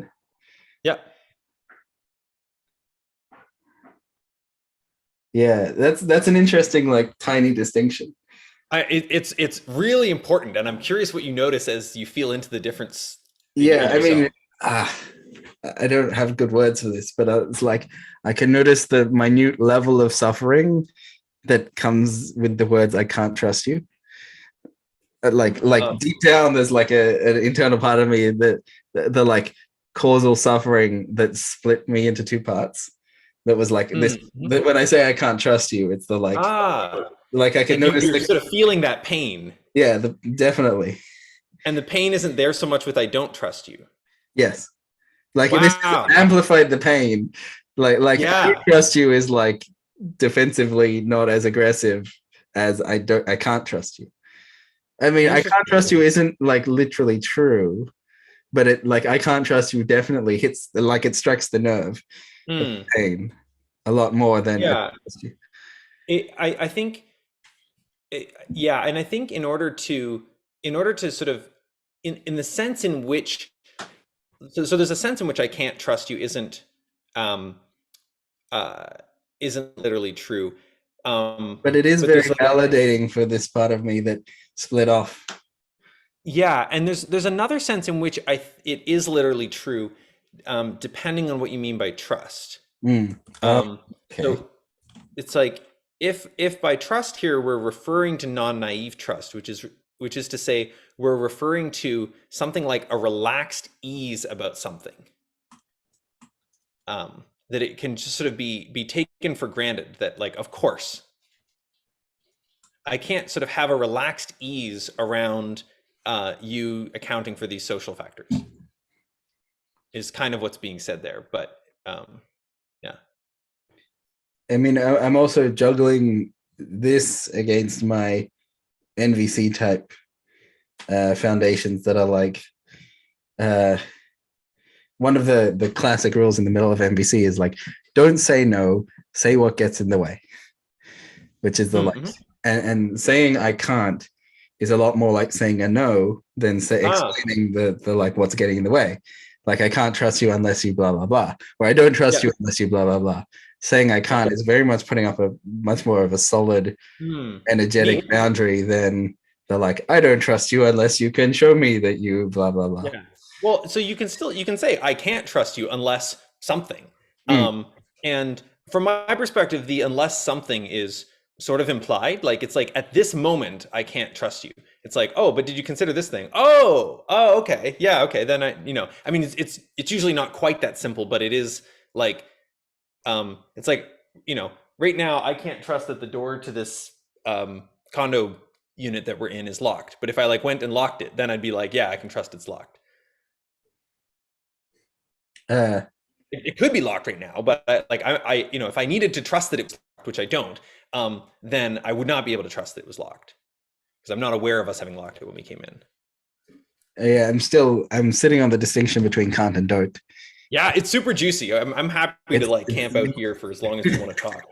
It's very aside from it's very central to the whole thing that I'm pointing at. So to jump into a little bit of theory for a minute, part of the maybe you want no hat. It's fine.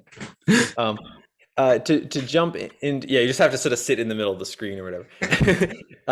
So to go theory a little bit, part of the whole premise of the non-naive trust stance, and the reason the word non-naive is in the name, is that people can't trust non-naively what they can't trust non-naively. Like, people cannot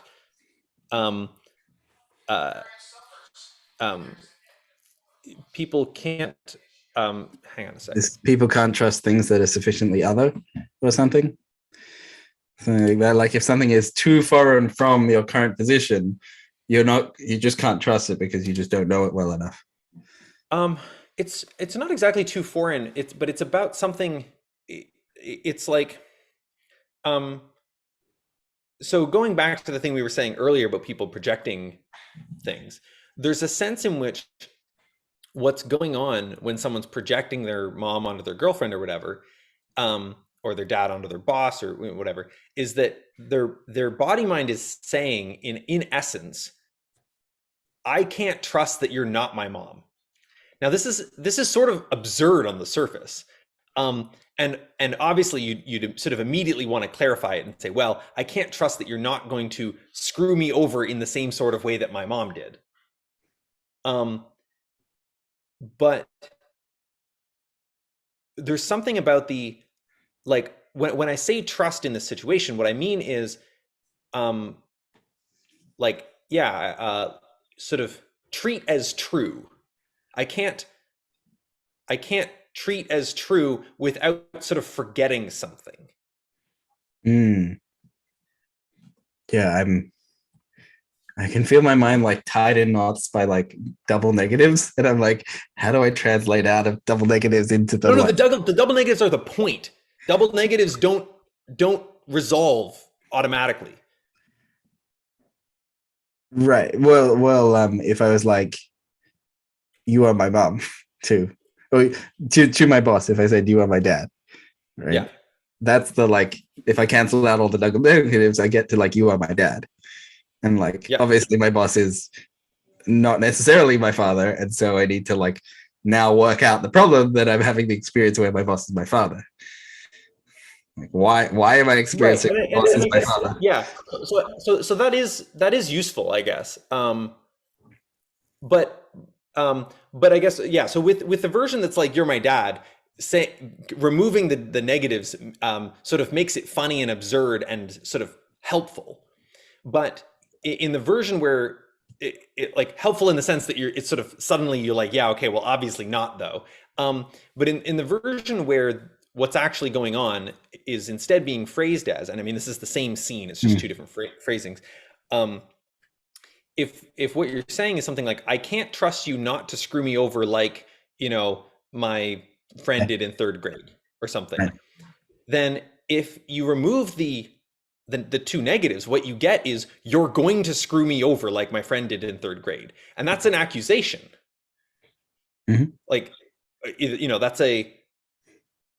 that's a claim. It's propositional statement, or it's it's a truth statement. Or like, Right.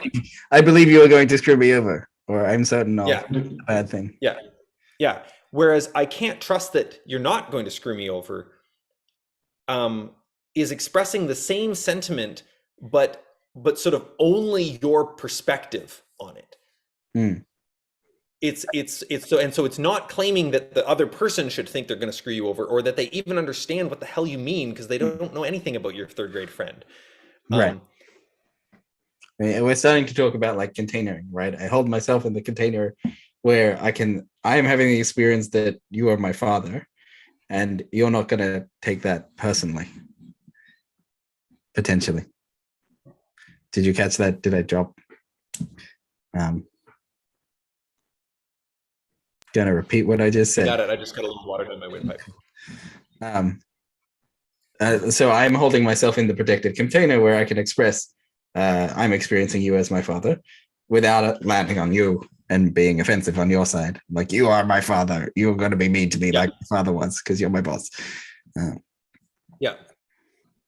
Well, not just because you're my boss, but because my deep, powerful unconscious filtration system has discerned that there's some commonality that I'm not even sure how to name. Right. Like, it's actually very deep. It's not shallow. You could be projecting your mom on your boss, or your brother on your boss, or whatever, right? Like, there's some commonality, and you don't necessarily know what it is. If you knew what it was, you wouldn't have to say, because it's like this. You would simply know what the thing was that you were afraid of. Like, it would sort of already be conscious. But instead, you're having some sort of unconscious experience that creates some sort of sense of concern that prevents you from relaxing into flow in the conversation in the way that you would presumably like to. Like, you'd like to be at ease about whether your boss is going to screw you over. And so what you're basically saying is, I would like to be at ease in a particular way. I am unable to access that ease because there is some distrust present. And my options are negate the distrust, like attempt to argue with myself about it. Self-delude.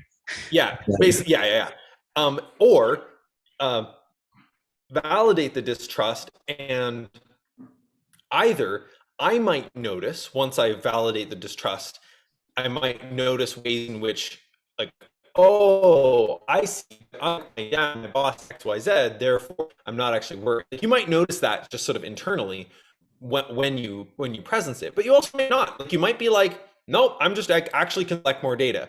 My internet is unstable. Yeah, it's okay, we got you. Shall I repeat any of that?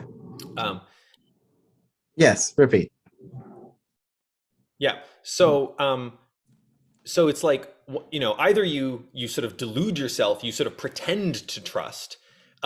It's one thing to consciously act as if, while retaining a concern. At that point, you're trusting that if you get screwed over, you'll deal with it. But you're not sort of suppressing the concern. You're just saying, like, sometimes I go for a walk on a day when it might rain without an umbrella, and I sort of trust that if it does rain, I'll keep my phone and my being safe, or whatever, right? Like, I'm not trusting it not to rain. I'm trusting myself to handle if it does. So there's, you can trust that you can sort of delude yourself into thinking that there is no harm. You can trust yourself to handle harm if it occurs, and kind of act, in some way that does run some risk for you. Or you can presence, and internally validate this distrust, and then also share with the other person, like, hey, like, I would like to be able to relax and trust you in this way. I seem to not be able to, given the data I've currently collected. What do we do about that collectively? And what I've experienced is that a remarkable amount of the time, the mere surfacing of that. Well, so first of all, people don't like being told that you can't trust them. And this is related to that pain that you spoke to, I think, earlier. Like, people don't generally like being told this. But there is something powerful when you really see the sense in which you can't trust what you can't trust, that you either don't trust it or you delude yourself. Like, those are your options. When you really see that, it's like, if someone says, I can't trust you in this in such a way, you're like, cool. Well, of course you can't. I mean, I don't know what you would need in order to trust me. I would like you to have that thing insofar as it's real and available, but, like, cool. Yes. good work on not trusting things you can't trust. It's sort of, it suddenly becomes obvious that you're in sort of support of them having the experience of distrust of you that they do. I mean, you might be annoyed because you're like, geez, I thought we were going to be able to, like, you know, go to the thing today and we can't go to the thing because you're feeling this distrust. Like, you might be sad or, you know, frustrated about something, especially if they signed up to do the thing and you paid money for the thing and now you can't do the thing because they don't trust, blah, blah, blah. Like, you could have various reactions, but there's still like an underlying sense of like, well, I'm not going to ask you to delude yourself about what you're capable of trusting. For the record, if you can't trust that the other person is not lying about what they can't trust, like literally making up shit, then that is also a thing that could be occurring, and you would surface that and deal with it however you want to, which could involve telling them or could just involve getting the fuck out of that relationship. Like, you know, this is not a carte blanche to be like yelling at people about how you distrust them. It's just like, there's definitely a thing where people can over systematize and end up like trying to control the relationship with a system rather than getting to a better place with it. Totally a thing. I'm grappling with the difference between the I can't trust you and I don't trust you. Yeah, I think there is a significant difference there that will go differently. Like, what is it about? I think the phrase "I don't trust you" is more personal. Like it says something about the other person as well, as opposed to "I can't trust you" says a lot more about myself. It's like an implication of will. Say again, Daniel? Yeah. Yeah, like I can't trust you means I want to, but I can't. Versus I don't. It's more, sort of could imply I'm choosing not to trust you or something. Yeah. Or like I don't care that I don't trust you. Yeah. I like that. It's a very, very like small nuance that I'm still sitting on.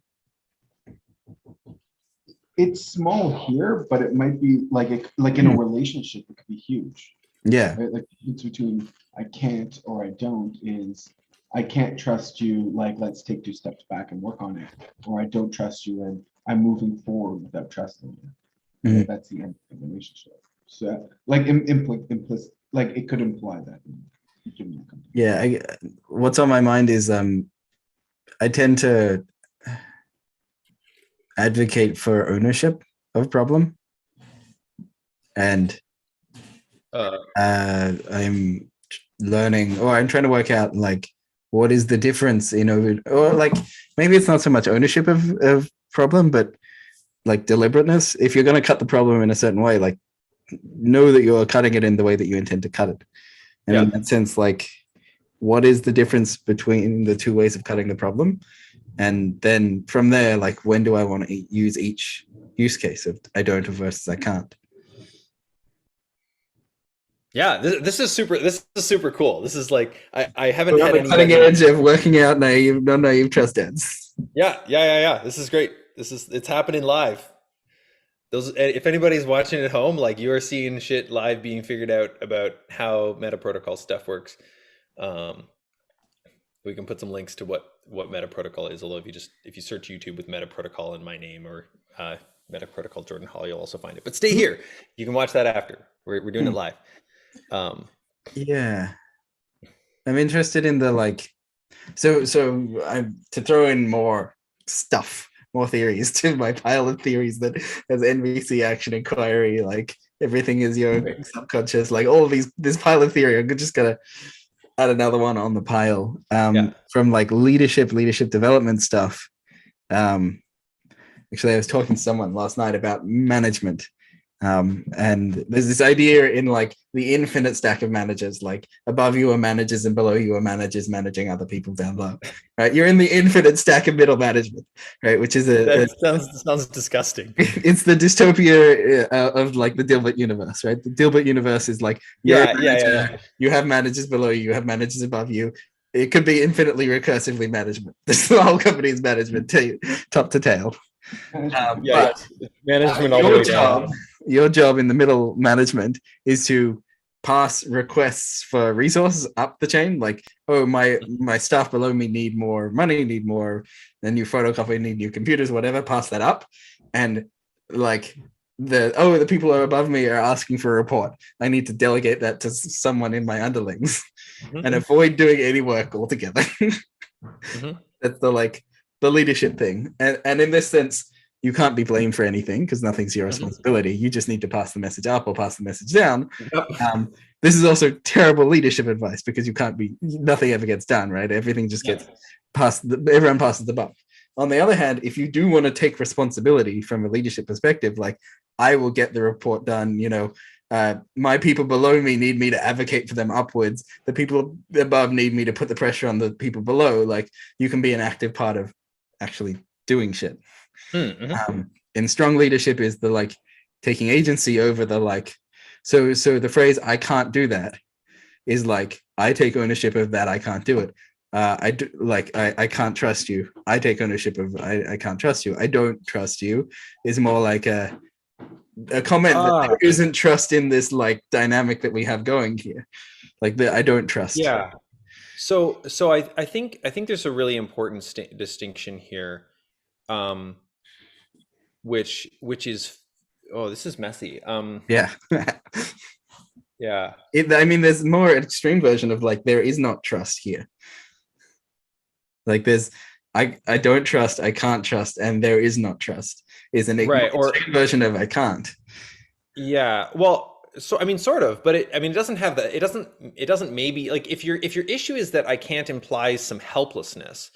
Maybe I would offer you this phrasing, which I might end up using as a new default rather than I can't, which would be I don't have trust that X. Right. So I need to go grab my hats and set this again. Okay, go. So we got this hat and we got this hat and we got the I don't have trust, was it? Yeah, I don't have trust that this that you understand the social things. I need to block you because I don't have trust that you understand the social things that are important for when to speak. Right. I don't have trust that you will do the right thing or will act appropriately socially.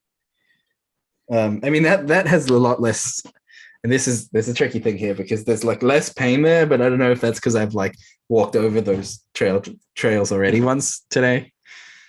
Yeah. Or it might not care. Or the other part is I have this idea of this thing, and then you're I don't trust that you don't understand the social. Who cares? It's a spark of God. What is the social matter? Well, no, it sounded like the pain was actually coming from the part that was speaking earlier. Yeah, the baseball cap part definitely. More on that side. The necessity to not trust was quite painful. I had to invent a non-trust of this bit for reasons that I don't know. This one time I had a really great idea and I interrupted people and I got told off a bunch, and I learned that over here on the baseball cap side, I learned that I have to not trust my internal process, otherwise bad things happen, or I'll be rejected by my tribe and I'll be forever alone, or I have to not trust the spark of God and argue with it. I have to not trust is another interesting framing. Yeah, that's true. I have to. Well, I don't really have the shape of the original sin trauma that causes the baseball cap part of me to branch off, but potentially that's the necessity that causes the schism of parts. There must have been an underlying cause. Yeah.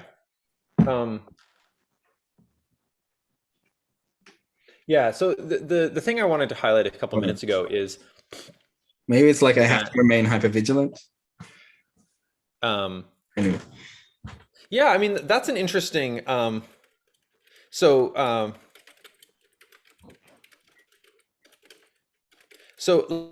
way that we could phrase it without bringing the word trust in at all would be something like, I have to block you because my job, I don't know, is to maintain hypervigilance about social stuff because you're not. Something like that. Right. I have to. But because you're not is now making a claim Right, because you're not Mm. aware, because you don't know how to do it, because I have to remain No, but hypervigilant. it's not about what comes after the it. It's just that the because you're not says definitively you are not. And if that part is like, but I am though, then now you're in an argument. Whereas because I don't trust that you're not, or because I can't trust that you're not, or sorry, because I can't trust that you are like tracking these social things, doesn't make that same claim. Like there's a few frameworks that talk about making only I forget what they use for it. Only irrefutable statements, and that's part of the beauty of the I can't trust that is like you're saying something that is like it might turn out to be false. You might say I can't trust that X, and then you might go, well, actually no. I mean, it's not exactly that. Blah blah blah. But the point is, nobody else can say no. You can trust X. Right? Because you're like, pretty sure I can't. Like, I checked and I can't. Like, I have done that before, where people have said I feel a thing, and then I'm like, no, you feel this other thing, and then they check in, and like, because like people don't always know what's going on inside them. So yeah, But, it's not. I see what you're saying. Like, yeah, irrefutable doesn't mean wrong. It just means something like you're the authority on the thing. Like, right. Like I'm the authority on myself, almost certainly. Yeah. And therefore, the things I say about myself are almost certainly true. Yeah. And like, if somebody says, like if I told you guys right now, like I'm feeling miserable, you'd be like, oh, you're not. Right. Yeah. And so it's like, but that has an argument flavor, right? Like that's immediately argumenty. If instead you were like, I am not able to trust that you're feeling miserable. That does not feel like a statement I can just accept. If that doesn't resonate with me, it would be an irrefutable response. Yeah, it's sort of like any of those things are able to sort of reflect back. Like I don't accept that as a statement of what's going on, but okay. But also, I'm not going to Sure. argue with you. I'm not like, arguing. yeah, I'm not going to argue with you. I would, I might request that you check, like double check. Can we check what we mean by miserable? When you say now, do you mean like in this moment, or sort of like this week? Or, like whatever the thing is. Yeah. So I want to come back to something about whether I can't trust somehow negates ownership in a certain way. It seems to it doesn't seem to me that it does directly. And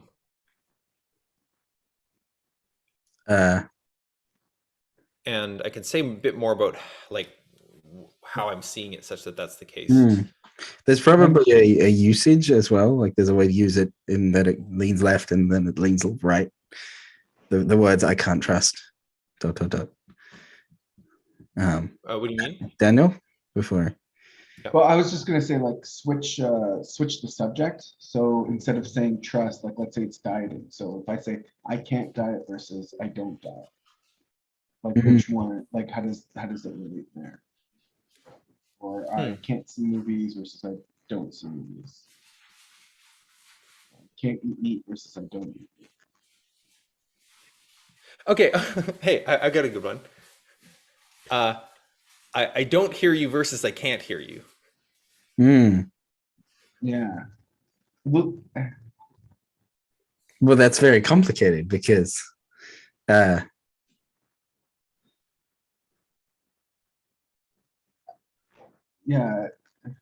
I'm like, when would I use the phrase I don't hear you? People usually don't say that. Right. So maybe not as good of an example. Well, it's an interesting example. When would I use the phrase I don't hear you? It's like if you're trying to say something to me and I'm like, I don't hear you. If I'm like the thing you're saying, I'm not listening to. Yeah, it sort of sounds like I'm not listening. Like, well, I guess I could be like, if I'm on Zoom and you can hear me, but I don't hear you. I think people usually say I can't. I don't know. Maybe not. Right, but there's the like on which side when I'm like, I think Malcolm's microphone is not working. I don't hear you.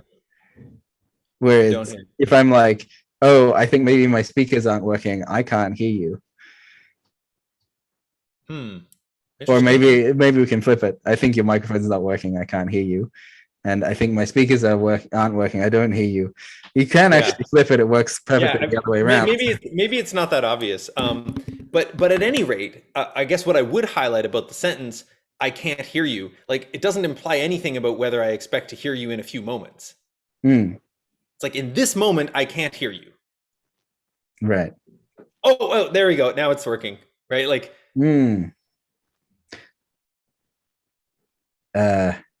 Yeah, it's like dependent on the next sentence. It's like, I can't hear you. Try doing this. Like try plugging your mic in. Yeah. It's gonna be like implies down the line. I expect it. Versus I can't hear you by is implying I'm not gonna be able to hear you. Complicated. There's some nuance.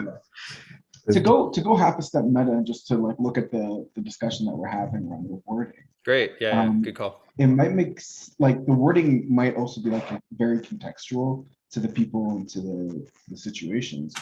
So maybe like if you were workshopping it, like having I can't versus I don't, like what does it mean for the people? Like what are the implications in that space? And then that's like opening up that space for analysis to be looking at. And like Elliot was saying, like that space is also your consciousness as well.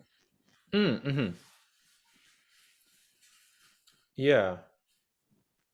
I mean, this is a cool experience because I haven't had anybody else kind of snag on the I can't phrasing. It also seems possible to me that the pain that you were feeling was like this is not for me to say, but like that the pain you were feeling was good, like that it was like. Oh yeah, I'm not saying. Yeah. There was definitely like I would call it like a validation of a prior suffering. Yeah. To use the phrase "I can't" instead of "I don't" struck the nerve in a good, like in a that's the stuff that hurts. Right. So I'm curious why you then sort of backed off of it. It's not that I don't want to use the I can't. It's that I want to be certain of using it in the way that, like, if I have a knife, I want to be able to cut correctly with the knife. And so I generally try to avoid cutting one's psyche, but yes. I want to get more clear on what they meant and what the difference was. Yeah. Cool. So one thing we could do at this point is we could rewind back to I can't. We could try it out again, see if the pain is still there, and we could. Well, I think I did that, and there wasn't. So what was the line? I can't trust you to. I need to block you because. Yeah, I need to block you because I can't trust you to track social cues. I can't trust you to track social cues. Yeah, it doesn't. I think we like. I hit the pain and like cleared it up the first time around. Yeah. Okay. As these things go, because we're working therapeutically through it. Yeah. So then the next sort of standard move, which if it doesn't work, we'll do something else. I say standard move like I've really codified this. I mean, I barely have. Pardon? Step by step standard moves. Yeah. Yeah. I have like, there's a very vague template, which is like get parts to express what they can't trust, and then like get the other parts to validate that lack of trust. Like basically to say like, and this is an example of something that for me, like often feels like one of those things that sort of should go without saying, because you're like, it's like someone saying, in some sense, it's in principle, literally the person's just like, this is what's going on for me. And the other person's like, cool. I acknowledge that that's what's going on for you. Like, it's really basic. But at the same time, it's sometimes hard to do that for various reasons. So, so I want to invite the spark part to respond, if this feels true to respond with or whatever, with something like, I respect that you can't trust me to track social cues. I respect that you can't trust me to track social cues. I mean, I'm fine to say that from this side, yes. Yeah, cool. And does that like sort of feel true from that part's perspective? do I respect? You might have to say something like, I respect that you don't trust me to track the social cues that you're caring about, or something like. It feels true enough that, like, yes, Yeah. this part's doing a thing. Like, I never really had the antagonism towards this part. I was just like, generally prefer a bit more unification. Like, I want this part on my side. Yeah. But it feels like it's sort of like there is a bit of a block. Which, I mean, maybe the answer is ultimately that there is less of a block, and it is in fact on my side because it's maintaining good social whatever on my behalf as well. But I was wondering if there's a better version of unification. I mean, it seems like there almost certainly is. I mean, certainly you'd like it to feel more unified. Even it might be that it's somehow already unified. It just doesn't feel. It might be doing the same thing, but I'd like it to feel more unified. Like it may be still stopping me from interrupting people. Right. There's probably a way in which that would feel right. Like the fact that I had to like stop and have a little internal conversation with this part of me about not interrupting means that there was another part of me that I was negotiating with. Yeah, exactly. That if I was unified with, I would have just like had my point, held my point, like said my point later, or interrupted with my point. Either way. Yeah, exactly. But it wouldn't have felt intention, or it would have felt intention until it suddenly became clear what to do, and then you would have done like it. But it would have felt clear what to do rather than a little bit of a like, or it would have felt like a collective indecision rather than a tug of war or something, maybe. Well, I have an open curiosity around like, I still don't know whether interrupting was the right move, like blocking myself was the right move, or whether interrupting Malcolm was the right move. Yeah. Like, So I actually kind of like need worldly information whether to know how to hone my current process. Cool. I want to set all of this meta stuff aside and just do another step in the process. Sure. So you just said from the Spark cowboy hat part, I respect that you don't or can't. I respect that you can't trust me to be tracking these social cues. I respect that. And so I want to invite you to embody the cowboy hat interruptee part. Sort of get in that stance. Yeah, or sorry, not cowboy hat, the baseball cap. Yeah. I know what I'm doing. It's remarkably difficult to maintain two hatted characters. Anyway, let's go. I'm over here. They're like, whoa, boy, chill out. Don't interrupt. For those following along at home, you don't need hats for this. But they help. For the record, but they help. They can help. So embodying this part, I want to just invite you to receive that sentence from the other side, and there's also a question here that's something like, do you buy it? Like, do you actually feel respected, or not? Like, I'm gonna go with that. Yeah, that's there. Yeah, I mean, we're already not like that antagonistic. I managed to block the other guy over there. Like, I did manage to do my job. So we're doing okay. Yes. Yeah. I'm curious how the sense of like when you receive the cowboy hat part saying like, I respect that you can't trust me to track social cues, and you kind of hold that up at the same time as holding up the sense of the cowboy hat part as like really young and immature. I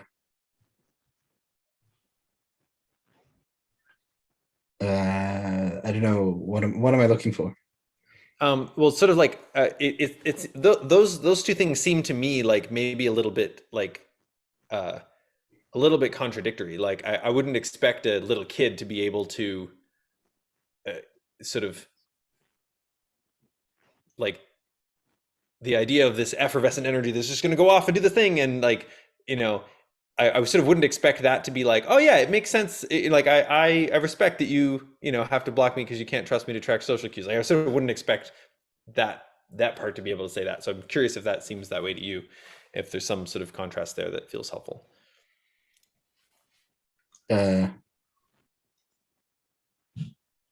trying to work this out. There doesn't seem, I don't know. I never really asked like each part, how old do you think the other part is? Which may be a useful question to ask. Yeah.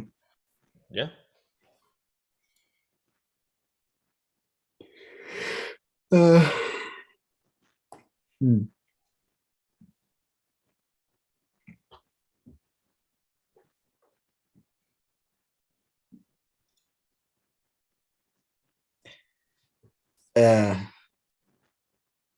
Let me check. Let me swap parts. Check back here for a moment.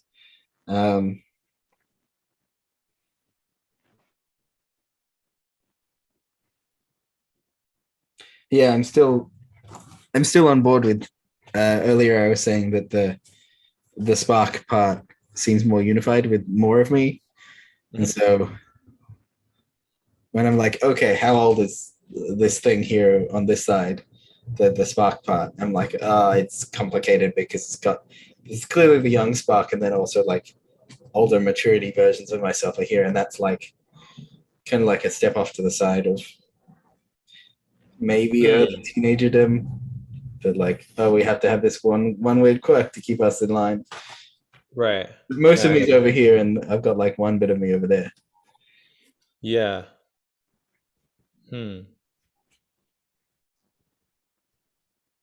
So this bit of me is both older and younger than that bit of me.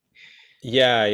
It's quite messy. So okay, so here's what's interesting. It's like why if there's also sort of all of the rest of you being so mature over there, why is it not the case That this that the other part, this part can just trust that whole system? Yeah, great question. I don't know.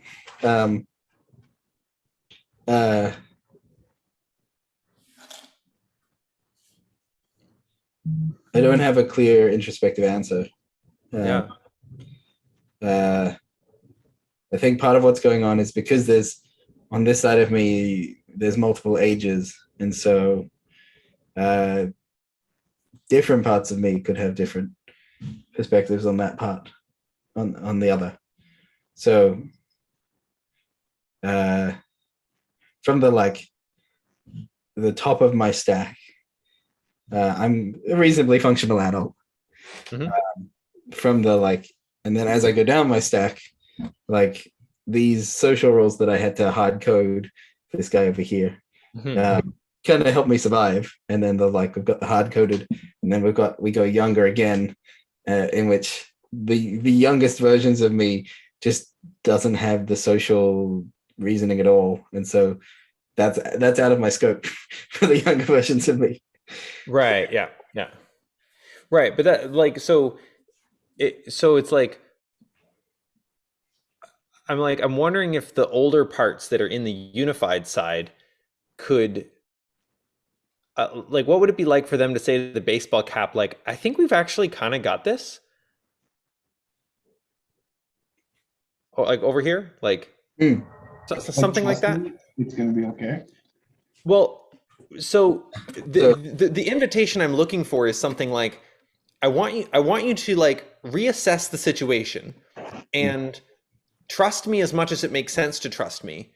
I think that might be more than you do trust me, but like, I'm not asking you to trust me more than it actually makes sense to you to trust me. But I do want you to like have a good look again, because like things have changed since the last time you looked. Yeah, so interesting. So I do this a bit internally, but as I'm like to the baseball hat, like, hey, you should be able to, like, I'm a bunch older, I'm complex, you should be able to trust me.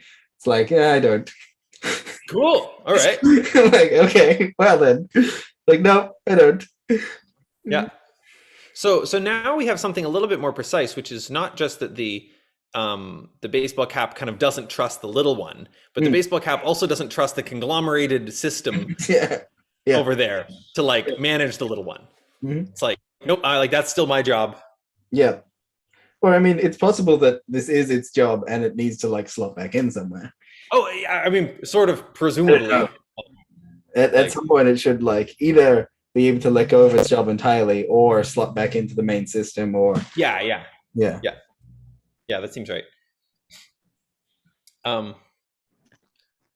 Yeah. So slot back in.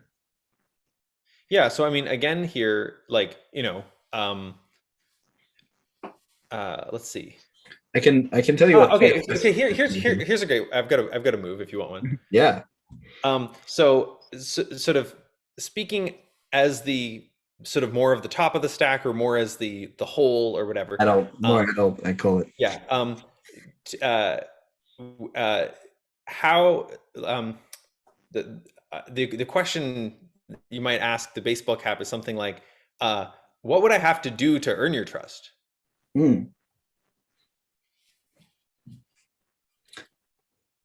That's not very helpful. I think the baseball cap doesn't really know. Interesting. Like, sometimes things don't know what will need to be done to earn the trust. Like, okay. Yeah. There's not like an obvious, oh, you just have to do X. Yeah. Try actually inhabiting the baseball cap to see if it gets more clear when you're over there. So what was the question? What do I have to do to earn your trust? Yeah. And that could be partially. It could be like not sort of to earn your trust fully and completely, but just like, what would I have to do for you to trust me more? Yeah, I don't. It definitely feels like this part of me has an infinite job. Like, it will forever be vigilant, forever's a long time and exhausting for sure, as IFS would usually call you to pay attention to. But it does feel like there's like, nope, we're just forever vigilant. There's no like, there's no way to go from here. We must forever pay attention and watch out for the mistake of whatever. Yeah. Cool. So, okay, I would now invite the cowboy hat sort of conglomerate to basically say, like, the cowboy hat, to basically say something to the effect of, and again, with all these invitations, it's like, insofar as this seems true to the part I'm inviting to say it, something to the effect of like, okay, well, I trust that you'll do your job as you see fit, like, until you like seem to not need to, if that time ever comes.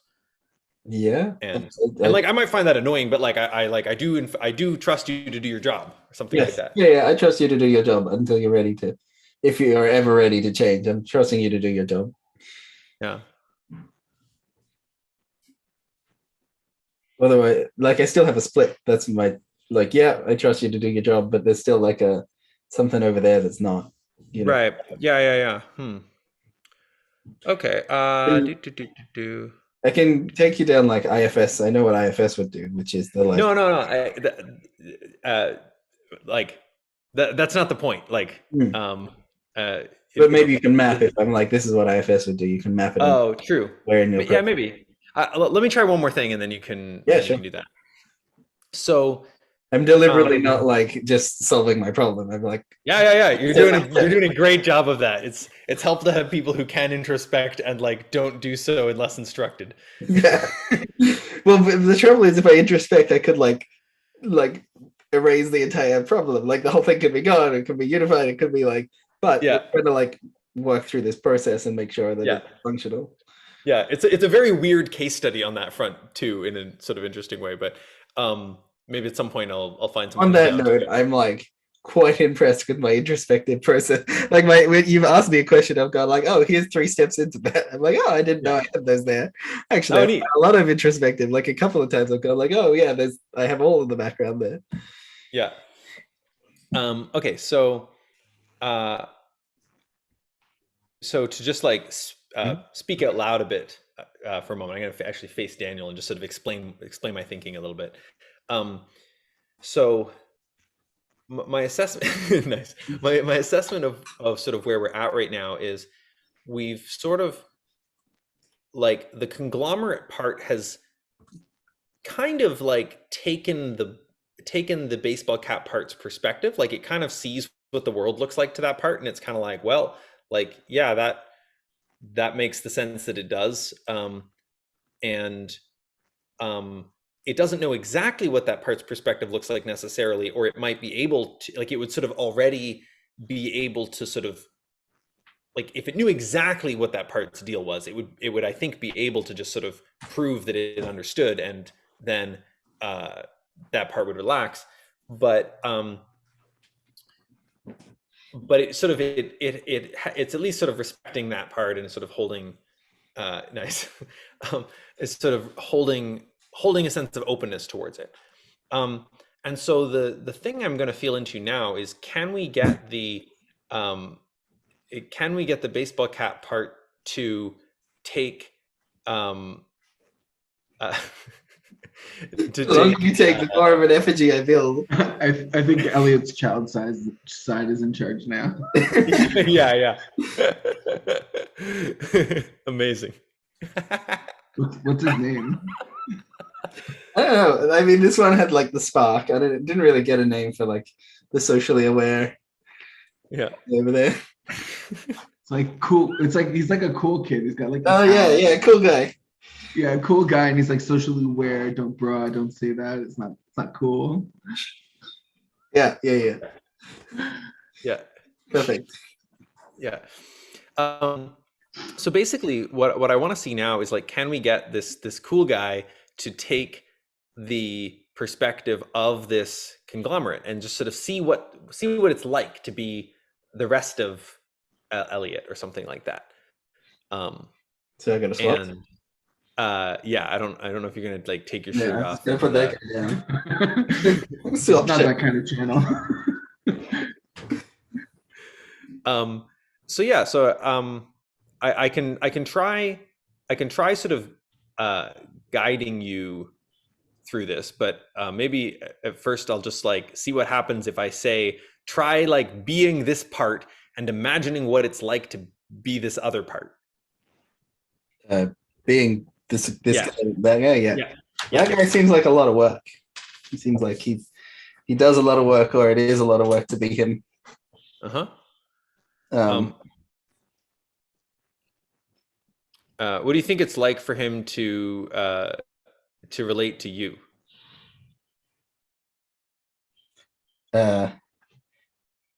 Interestingly, I do sense there's some antagonism. Like, he sees me as the antagonist Huh.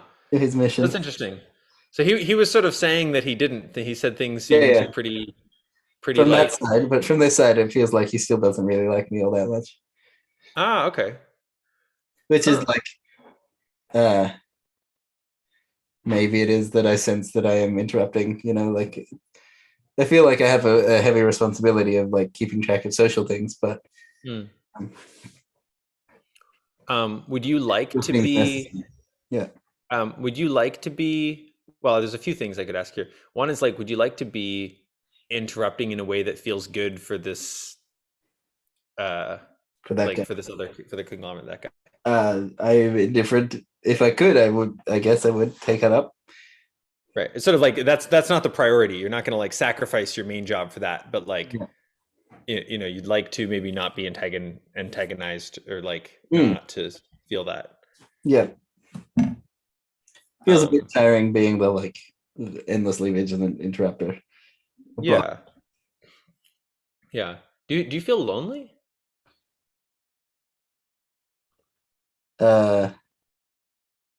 That was complicated. Like a thing moved. I'm like, is lonely the right answer?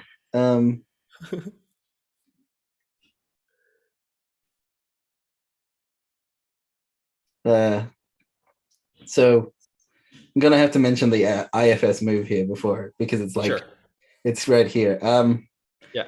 So the IFS move would be to treat baseball cap guy as a protector, and then to consider that baseball cap guy must be protecting something, some sort of like exile or whatever, right? Exile in a suffering, some sort of something. Yeah. In that sense, the baseball cap guy isn't going to stop doing his job until we have relieved the thing he's protecting. Like, he's going to keep protecting until such time as he is free. Right. doing his job. So we actually, the work is not really with baseball cap guy, it's with the suffering underneath. Right. You Okay. need to go in and visit and touch and like get and connect with. So when you say, are you lonely? What's happening is kind of like we're touching the suffering underneath that the baseball cap guy is protecting. I don't think lonely was quite the right word, but that's kind of what we're doing.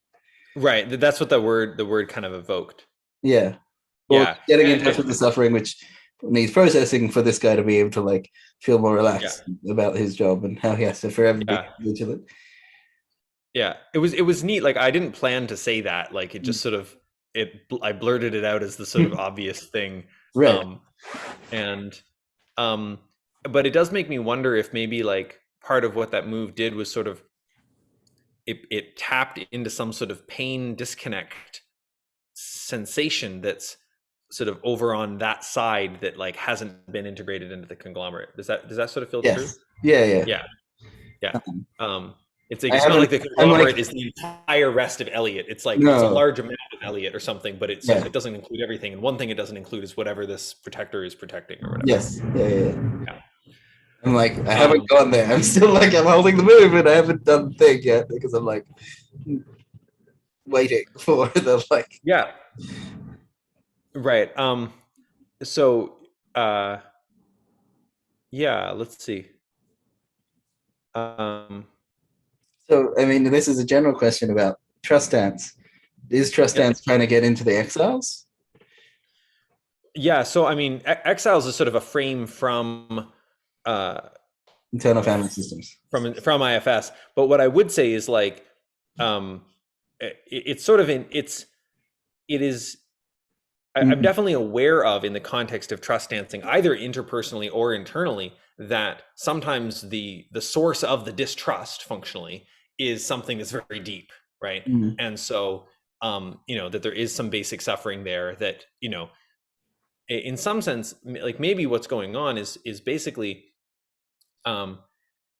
something like this baseball cap part, this cool guy part that you're in right now is basically saying something like, I don't trust that if I don't interrupt you, doom.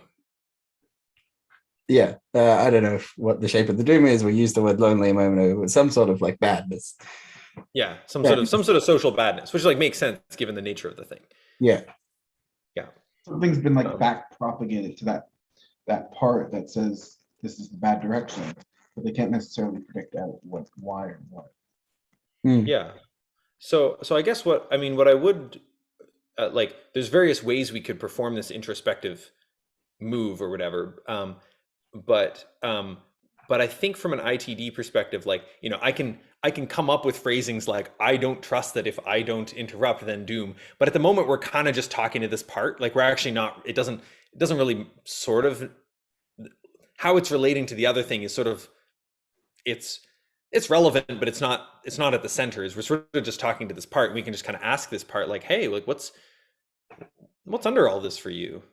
Like I don't think there's no particular reason I see to need to frame what we're doing right now as trust dancing. Like we can just kind of say to the baseball cap part, like, so like, and maybe the lonely question would do it if you like ran the script or like, yeah. I mean, in my general therapeutic journey, I've hit kind of like the puzzle you touched briefly earlier of nonverbal. Like I don't really have episodic content as much as I used to.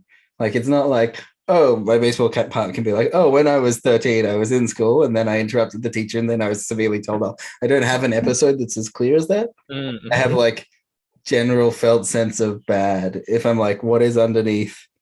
What the IFS question is like, ask this part, what is its job? Yeah. And it's like, protect. My job is to avoid that bad thing. So I have a general sense of like bad. It's not like a bad odor. It's more like a bad awkwardness, bad.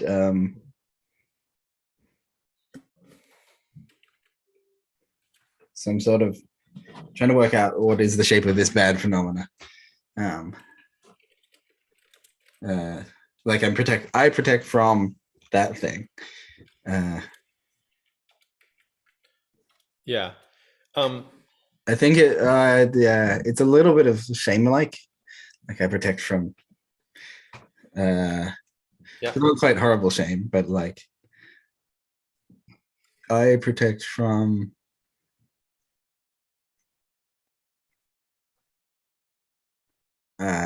some sort of social failure. Yeah. Yeah. I'm gonna try a thing Yeah, here, sure. which is sort of, so this thing is kind of a little bit getting back into the spirit of the trust dancing thing while retaining the Hmm. thing that we're referring to here. So there's a sense in which, like, Daniel and I, we don't need to know what this thing protects from. Hmm. Can you wordlessly tell the conglomerate what it is? Like, can you like Oh, send, sure. like, you're like, hey, this is my job, cowboy hat guy. I protect against this thing. uh, yes. I think in general, my conglomerate is still over here as well because it's my most unified. Like there's a whole bunch of me there. So Sure. Yeah. Okay. So, I mean, much as so I'm maybe like it's not. this side, I am by like feeling the feeling and being present to it. I am kind of like telling it. Kind of communicating it already in a Yeah, sense. but Um, the answer is yes. I am. I am now. yeah. So maybe a slightly different question would be: is there a particular other part of you that needs to understand something about this that you sort of particularly want to like bridge with this feeling?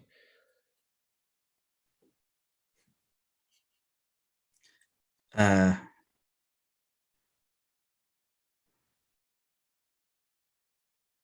hmm.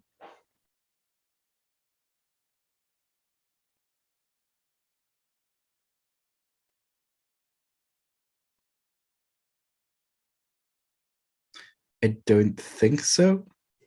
Okay. Uh, my current thought on the map of where I am is I need to go into the sad feeling, whatever, bad And just sort feeling, of like, and like stay with it a bit longer, process it, sort of unify it into the greater whole, and then like release the burden of the bad thing, and then the whole system can sort of unravel this knot. yeah. Hmm. Yeah.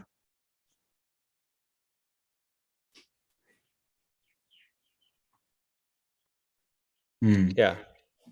Interesting. I feel like I feel like you approximately sort of know how to do that.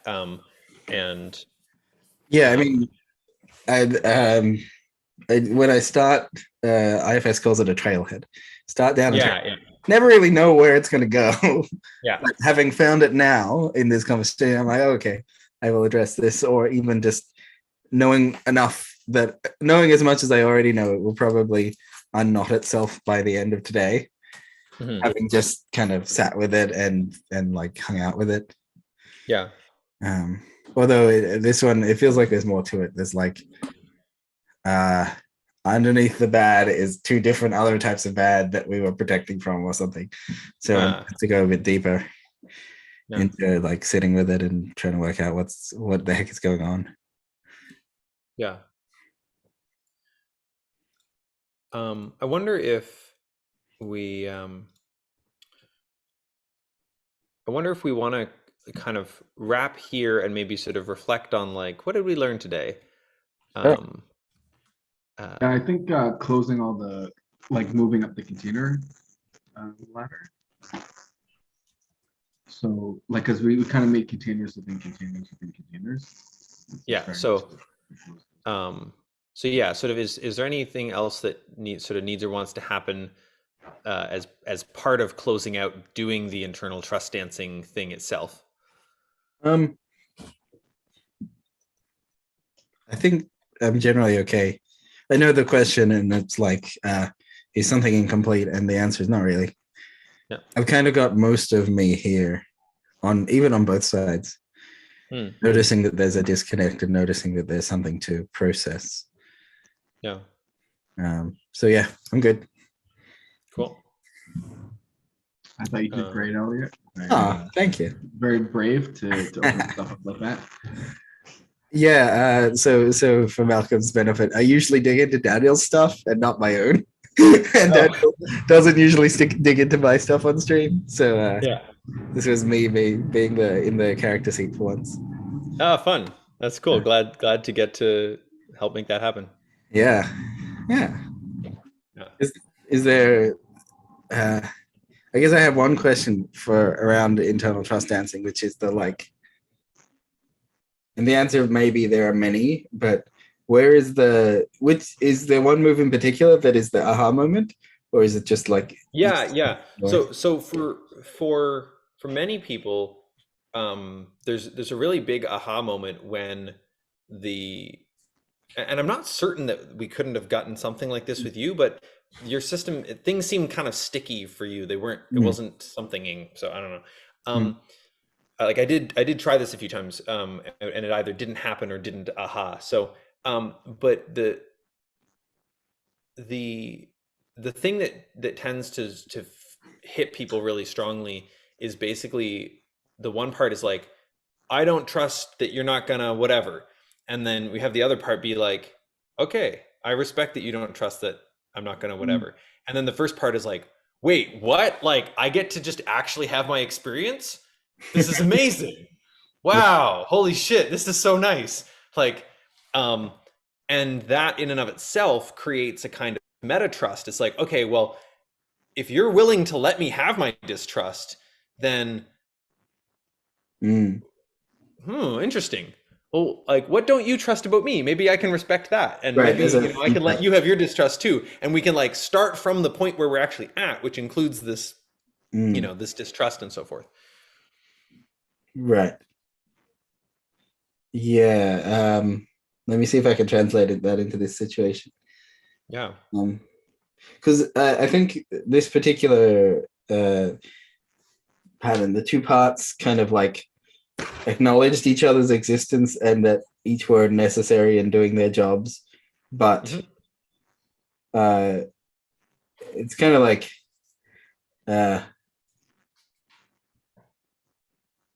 it's like having a coworker that feels like they do their job, they're necessary, but I don't think they great at their job. Like you could be trying harder. Well, you could be trying harder. Well, but let's just agree to disagree. It's not like one of them is entirely failing the other. It's kind of like we're just coworkers who don't get along incredibly well. And so because of that, there wasn't we're on like neutral terms. We're not on like anti terms. And so there's no like aha moment. We could form neutral terms. There's more like we're stuck on neutral terms and we don't know how to like start the positive feedback loop, maybe. Right. I do still have a rough sense that something like, and I'm not certain of this, but like something like that, if you really grokked the move and the moment that I'm trying to point at here, you might be able to find some of that possibility with like between these two vantage points in yourself. But I'm not sure how to convey it more than what I've said, pretty much. I had an interesting version of this where I was trying to work on a website and then I would like intend to do it and then not do it. And then I eventually started tackling it in one of these processes. And I realized, I was like, why am I not working on the website? Like there's a part of me that wants to work on it and there's a part of me that isn't working on it. Let's like see if we can bring them together. And eventually I realized that both of these parts were in the right position. And the question of like, I'm trying to work on the website was the wrong question. The problem was that I shouldn't have been trying to work on the website. Both these parts were correctly in their right positions about like wanting to work on the website and then not working on the website. My problem was that I should have been okay where I was. And then I dissolved my question and I was like, well, what do I do now?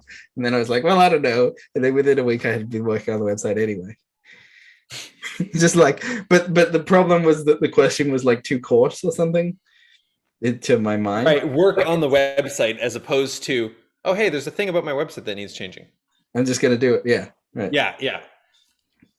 Right, there was some sort of like there was some density up there in the like, and so the process ended up deleting itself. Like I've gone through all of the IFS on one side of like I want to work on the website, and the IFS on the other side of like I don't want to work on the thing.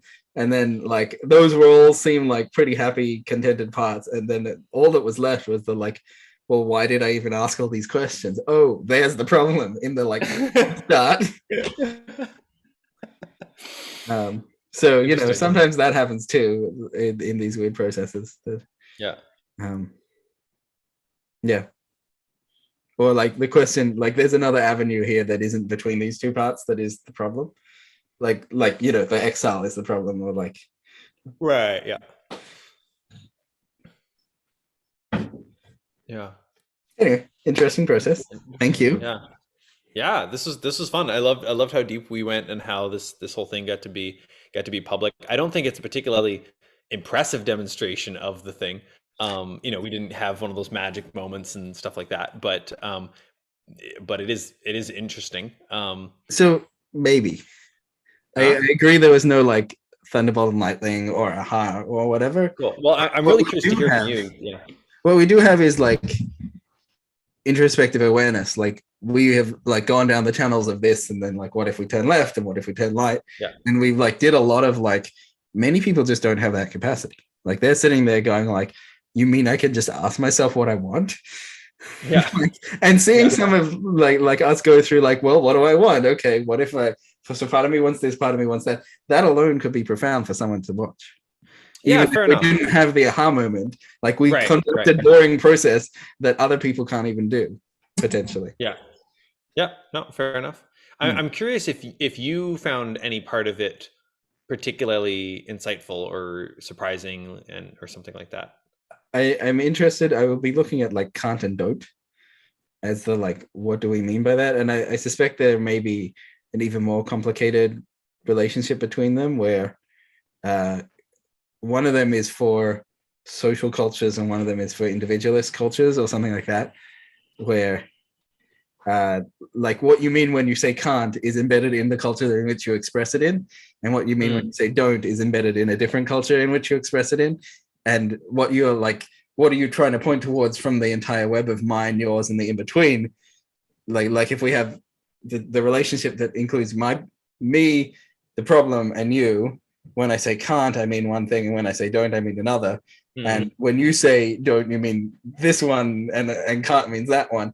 But because they seem quite interchangeable as well. Like when we said the I can't hear you, I don't hear you, they're quite interchangeable. Means that maybe one culture has decided that this means this one, and the other culture has decided that this means this one. And like it's a cultural cross match rather than a concrete phenomena cross match. Yeah. And so interesting. Like, looking at it a bit closer to see if I can find the roots, or like, I mean, the other question is like, there was a experiential difference in saying the word don't versus saying the word can't. And I'm interested in that. Like, why was there a difference? Yeah. Part of me, I mean, I really enjoyed the theoretical discussion we had about that, but I'm also curious something like what would have happened if in that moment when we sort of hit that pain, if we'd kind of zoomed in on it, like that might have actually been the juice, and maybe we got lost a little bit back into theory or something. I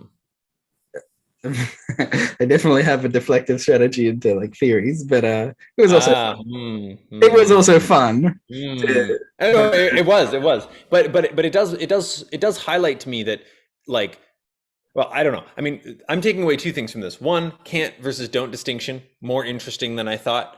Like, but two, like from my perspective, I'm like, I still think can't is like the way to do it. And so I'm gonna keep testing that. If can't sort of doesn't work in some other situation, I'm gonna try that out. But it does seem like it was actually the one that hit the most aliveness for you. And so even though you were averse to using it, I'm like, that's for you to figure out what's going on there. Maybe. So I have mixed feelings. So there's a type of suffering that feels like touching a nerve, and like almost electric in its aliveness of touching the nerve. Oh, interesting. In a like very powerful way, but also in a like it burns sort of way. Mm-hmm. And so I've like this cross relationship where on the one hand, oh, you need to say what's real for you and if you touch the nerve for yourself and what's meaningful and alive and share it with people, you'll wake them up and like do good things. And on the other hand, be really gentle around people's like pain points, because I'm not I like haven't trying to had anybody expect else suffering from you. Yeah, for what it's worth, I haven't had anybody else have the response you had on the Kant thing. Like it hasn't. There hasn't been this like, ow, yeah, I can't trust, fuck, ow. Like I haven't seen that, I don't think. But again, I haven't actually ran this process for very, very many people. Like we're talking on the order of something like a dozen, probably fewer than that. Right. So, I mean, much more data yet to collect. I mean, the other thing that of course I can do with this, like with this whole thing, is like we facilitate this process between people. So it's like the exact same thing I was pointing at, but between, e.g., Elliot and Daniel, or someone and their spouse or whatever. Like, and kind of notice how that all shows up. So that's the thing we could do in another episode, perhaps, or yeah. There's an interesting. Go ahead, Daniel.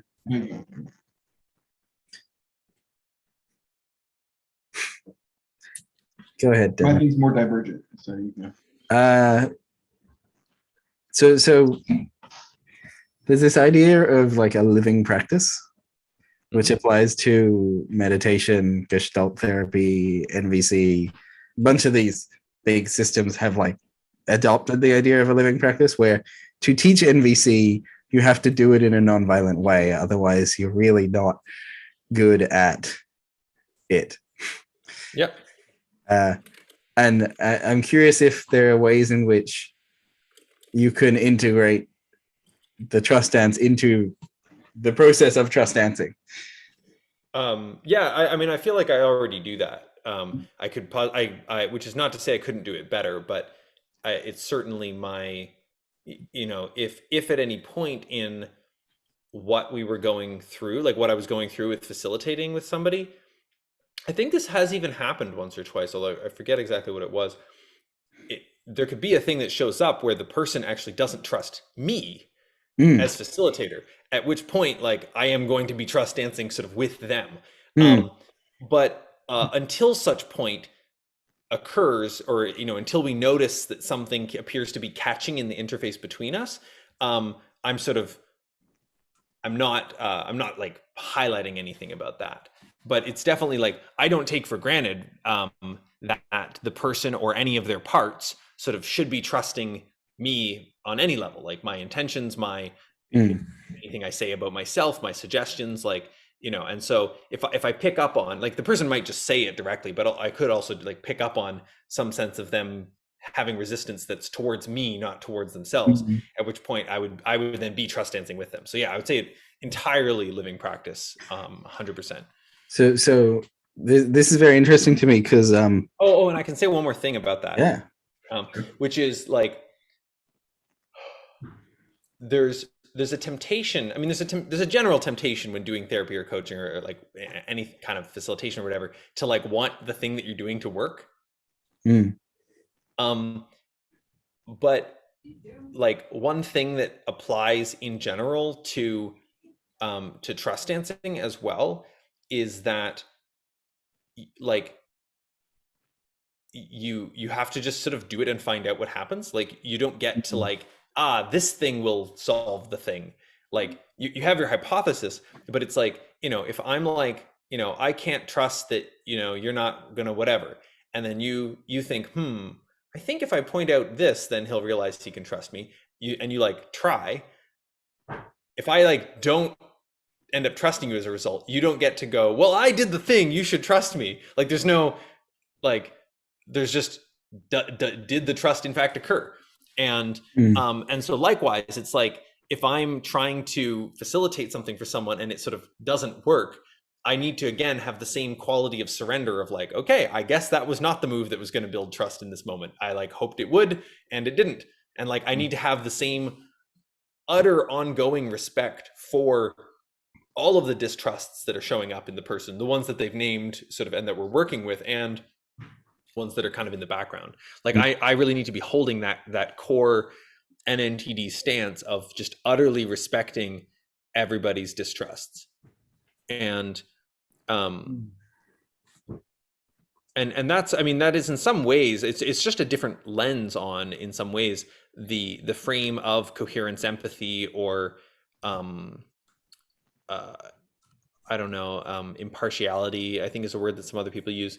Like it's basically just sort of in what's his name, Bessel van der Kolk's terms, like he refers to healing from trauma amounts to learning that it's okay to feel what you feel and know what you know.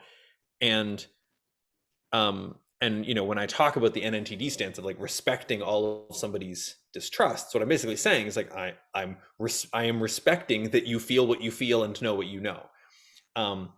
It might be that, you know, some feeling or knowing you end up generalizing in some way that I disagree with the generalization of it, but like the underlying knowing is like I still respect utterly that.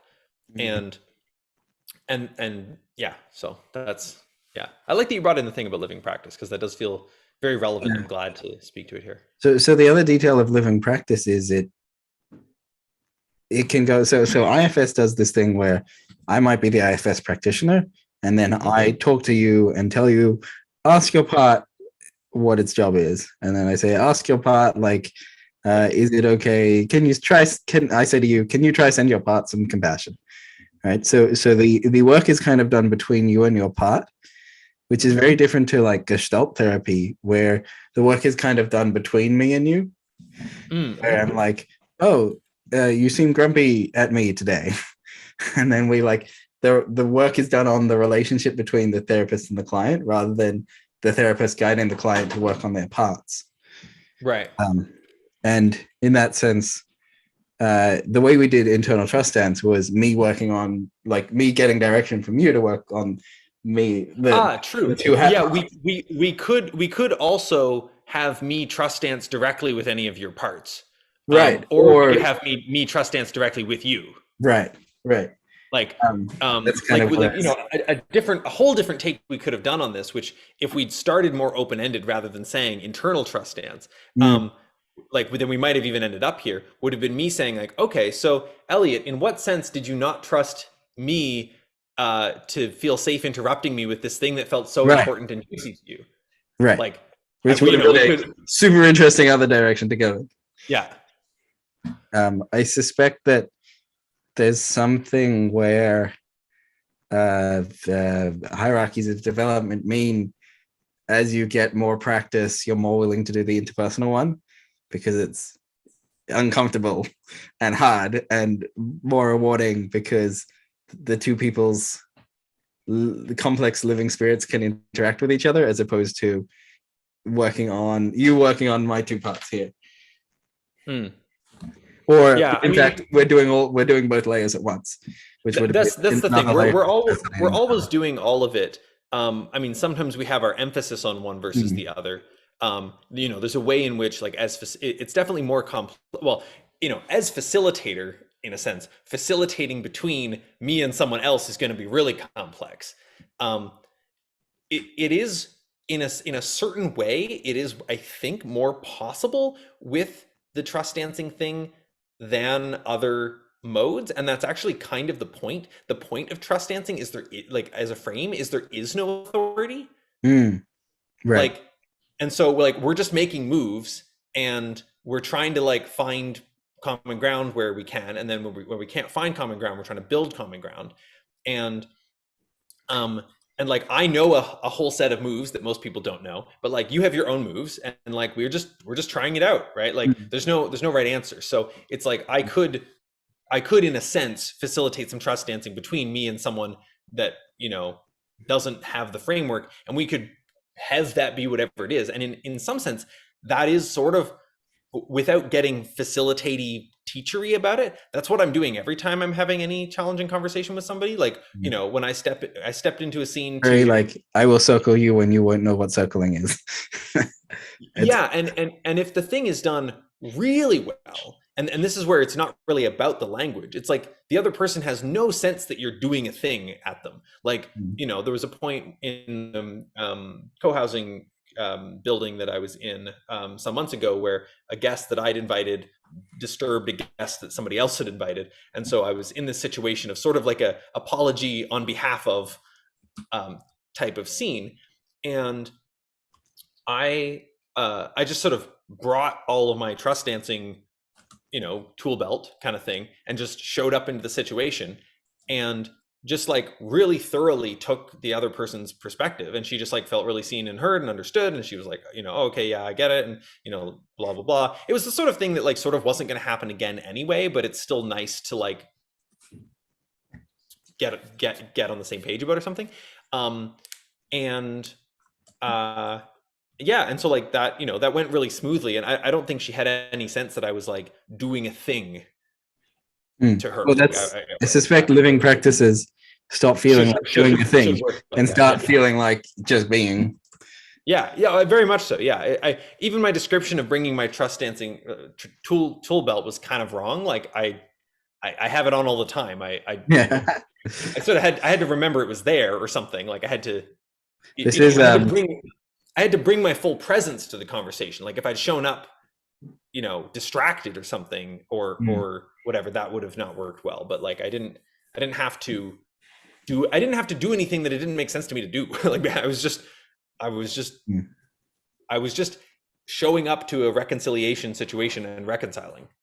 Like, yes, very, very interesting stuff. That's probably a good time to round it up. Thank you for coming, Malcolm. Thank you for running me through the process. Psychotechnologies Live!